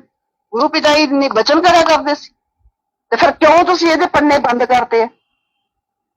इस करके जे तुहाडे च हिम्मत है ना, जे तुहानू ऐ लगदा भी तुसीं सच, कोर्ट नूं क्यों दसना है, एक जज नूं क्यों सच दसना है, तुसीं खाली साध संगत दे सामने सच्चाइयां दसो ना। की तुसीं हुण तक करदे रहे सब दसो, ते फैसला साध संगत आपे ही कर दूगी। संगत नूं गुमराह असीं कर रहे हैं कि जां तुसीं कर रहे हैं, सच कौन बोल रहा है ये भी फैसला संगत कर दूगी। इसे करके गुरु प्यारी साध संगत जी, आपां तां जो गुरु पिता जी दे वचन है आपां उन्हां ते चलना। आपां सिर्फ ते सिर्फ ਉਹ ਚੀਜ਼ ਸੋਚਣੀ ਹੈ ਜਿਹਦੇ ਨਾਲ ਮੇਰਾ ਸਤਿਗੁਰ ਖੁਸ਼ ਹੋ। ਸਾਡੇ ਅੰਦਰ ਇਹ ਹਮੇਸ਼ਾ ਵਿਚਾਰ ਚੱਲਣਾ ਚਾਹੀਦਾ ਵੀ ਜਿਹਦੇ ਨਾਲ ਮੇਰਾ ਸਤਿਗੁਰ ਖੁਸ਼ ਹੋਵੇ, ਮੈਂ ਤਾਂ ਸਿਰਫ ਉਹੀ ਕਰਮ ਕਰਨਾ ਹੈ, ਮੈਂ ਸਿਰਫ ਉਹੀ ਕਰਮ ਕਰਾਂ, ਉਹੀ ਸੋਚਾਂ ਜੋ ਮੇਰੇ ਗੁਰੂ ਨੂੰ ਮਨਜ਼ੂਰ ਨਹੀਂ ਨਾ, ਉਹ ਤਾਂ ਮੇਰੇ ਸੁਪਨੇ ਵਿੱਚ ਵੀ ਕਦੇ ਸੋਚ ਨਾ ਆਵੇ। ਗੁਰੂ ਪਿਆਰੀ ਸਾਧ ਸੰਗਤ ਜੀ, ਅਸੀਂ ਇਸ ਤਰ੍ਹਾਂ ਗੁਰੂ ਪਿਤਾ ਜੀ ਦੀ ਖੁਸ਼ੀ ਨੂੰ ਅੱਗੇ ਰੱਖਾਂਗੇ ਨਾ, ਵੀ ਮੇਰੇ ਸਤਿਗੁਰ ਦੀ ਖੁਸ਼ੀ ਹੈ ਜਿਹੜੀ, ਉਹੀ ਮੇਰੀ ਜ਼ਿੰਦਗੀ ਹੈ, ਜਿਹਦੇ ਨਾਲ ਮੇਰਾ ਗੁਰੂ ਖੁਸ਼ ਹੋਵੇ, ਉਹੀ ਮੇਰਾ ਕਰ। ਤਾਂ ਗੁਰੂ ਪਿਆਰੀ ਸਾਧ ਸੰਗਤ ਜੀ, ਯਕੀਨ ਰੱਖੋ, ਫਿਰ ਗੁਰੂ ਪਿਤਾ ਜੀ ਵੀ ਕਦੇ ਕੁਛ ਆਪਣੇ ਸ਼ਿਸ਼ ਤੋਂ ਗਲਤ ਹੋਣ ਨਹੀਂ ਦਿੰਦੇ। ਨਾ ਉਹ ਕਰਮਾਂ ਨਾਲ, ਚਾਹੇ ਉਹ ਮਤਲਬ ਕਿਸੇ ਵੀ ਤਰ੍ਹਾਂ ਦਾ ਕਰਮ ਹੋਵੇ, ਚਾਹੇ ਬੋਲਣ ਦਾ ਹੋਵੇ, ਚਾਹੇ ਲਿਖਣ ਦਾ ਹੋਵੇ, ਚਾਹੇ ਹੋਰ ਹੱਥਾਂ ਨਾਲ ਜਾਂ ਕਿਵੇਂ ਵੀ ਹੋਵੇ, ਤਾਂ ਕਿਸੇ ਤਰ੍ਹਾਂ ਦਾ ਕਰਮ ਸਤਿਗੁਰ ਗਲਤ ਹੋਣ ਨਹੀਂ ਦਿੰਦਾ। ਇਸ ਕਰਕੇ ਆਪਾਂ ਸੱਚ ਦੇ ਪਹਿਰੇਦਾਰ ਬਣ ਕੇ ਰਹਿਣਾ ਔਰ ਸੱਚ ਤੇ ਚੱਲਣਾ, ਲਗਾਤਾਰ ਚੱਲਣਾ, ਅਡੋਲ ਰਹਿ ਕੇ ਚੱਲਣਾ, ਚਟਾਨ ਦੀ ਤਰ੍ਹਾਂ ਅਡੋਲ ਰਹਿ ਕੇ ਚੱਲਣਾ। ਕਿਸੇ ਇੱਕੀ ਦੁੱਕੀ ਦੀ ਜਿਹੜੀ ਹੈਗੀ ਆ, ਨਾ ਪ੍ਰਵਾਹ ਕੀਤੀ ਸੀ, ਨਾ ਹੈ ਤੇ ਨਾ ਹੋਵੇ। ਗੁਰੂ ਪਿਤਾ ਜੀ ਨੇ ਵਚਨ ਕੀਤੇ ਹੋਏ ਆ, ਬੇਟਾ ਪ੍ਰਵਾਹ ਨਹੀਂ ਹੈ, ਪ੍ਰਵਾਹ ਕਰਨੀ ਨਹੀਂ। ਇਸੇ ਕਰਕੇ ਮੈਂ ਜੇ ਪਿਤਾ ਜੀ ਦੇ ਹੁੰਦੇ ਵੀ ਇਹਨਾਂ ਦੀ ਤਾਂ ਪ੍ਰਵਾਹ ਨਹੀਂ ਕਰਦੀ ਸੀ। ਸਿਰਫ ਤੇ ਸਿਰਫ ਆਪਾਂ ਉਹ ਕਰਮ ਕਰੀਏ, ਇੱਕ ਤਾਂ ਜੋ ਬਾਰ-ਬਾਰ ਮੈਂ ਹਰ ਲਾਈਵ ਦੇ ਵਿੱਚ ਬੋਲਦੀ ਹਾਂ, ਅਸੀਂ ਆਪਣੇ ਆਪ ਨੂੰ ਬਦਲਣ ਦੀ ਕੋਸ਼ਿਸ਼ ਕਰੀਏ। ਗੁਰੂ ਪਿਤਾ ਜੀ ਦਿੱਤੇ ਹੋਏ ਜਿਹੜੇ 3 ਵਚਨ ਆ, ਖਾਸ ਕਰਕੇ ਉਹਨਾਂ ਤੇ ਸਖਤੀ ਨਾਲ ਪਹਿਰਾ ਦੇਈਏ। ਸਮਾਜ ਸਾਨੂੰ ਇਸ ਤਰ੍ਹਾਂ ਨਾਲ ਦੇਖੇ ਵੀ ਅਸਲੀ ਗੁਰੂ ਪਿਤਾ ਜੀ ਦੇ ਬੱਚੇ ਆ, ਤੇ ਸਾਡੇ ਵਿੱਚ ਉਹ ਅਸਲੀ ਗੁਰੂ ਪਿਤਾ ਜੀ ਵਾਲੇ ਗੁਣ ਵੀ ਹੋਣੇ ਚਾਹੀਦੇ ਆ। ਇਸ ਕਰਕੇ ਤਾਂ ਕਿ ਜਿਹੜਾ ਸੱਚ ਹੈ ਪੂਰੀ ਦੁਨੀਆ ਦੇ ਵਿੱਚ ਜਾਵੇ, ਤੇ ਸਾਡੇ ਗੁਰੂ ਪਿਤਾ ਜੀ ਦੀ ਆਨ ਬਾਨ ਤੇ ਸ਼ਾਨ ਪੂਰੀ ਦੁਨੀਆ ਦੇ ਵਿੱਚ ਉੱਚੀ ਹੋਵੇ। ਧੰਨ ਧੰਨ ਸਤਿਗੁਰੂ, ਤੇਰਾ ਹੀ ਆਸਰਾ। धन धन सतगुरु तेरा ही आसरा। तो सत्संग जी, हम उम्मीद करते हैं, प्रार्थना करते हैं सच्चाई जल्दी सामने आए। इस उम्मीद के साथ हजूर पिता के चरणों में नारा लगाते हैं, धन धन सतगुरु तेरा ही आसरा। और हम प्रार्थना करते हैं तमाम बहन भाइयों के लिए जो अपने गुरु से अपना प्रेम और निभा गए, इंसानियत की राह पे शहीद हो गए, उनको मालिक अपनी गोद में और ऊंचा स्थान प्रदान करे। इस प्रार्थना के साथ हजूर पिता के चरणों में नारा लगाते हैं, धन धन सतगुरु तेरा ही आसरा। आखिरी में अरदास बोलते हैं, धन धन सतगुरु तेरा ही आसरा। हे मालिक, तुझे लाज है, अब बहुत हो गया, तो दया में रहमत कर। तेरे प्यार मोहब्बत की राह में हमें कोई दुख तकलीफ ना आए, तो ऐसी रहमत बख्श, वह सबको सुमति दे। किस तरह से देनी है यह तो सब जानता है, जिसको जैसे देनी है वैसी दे, वो तेरी मर्जी। धन धन सतगुरु तेरा ही आसरा।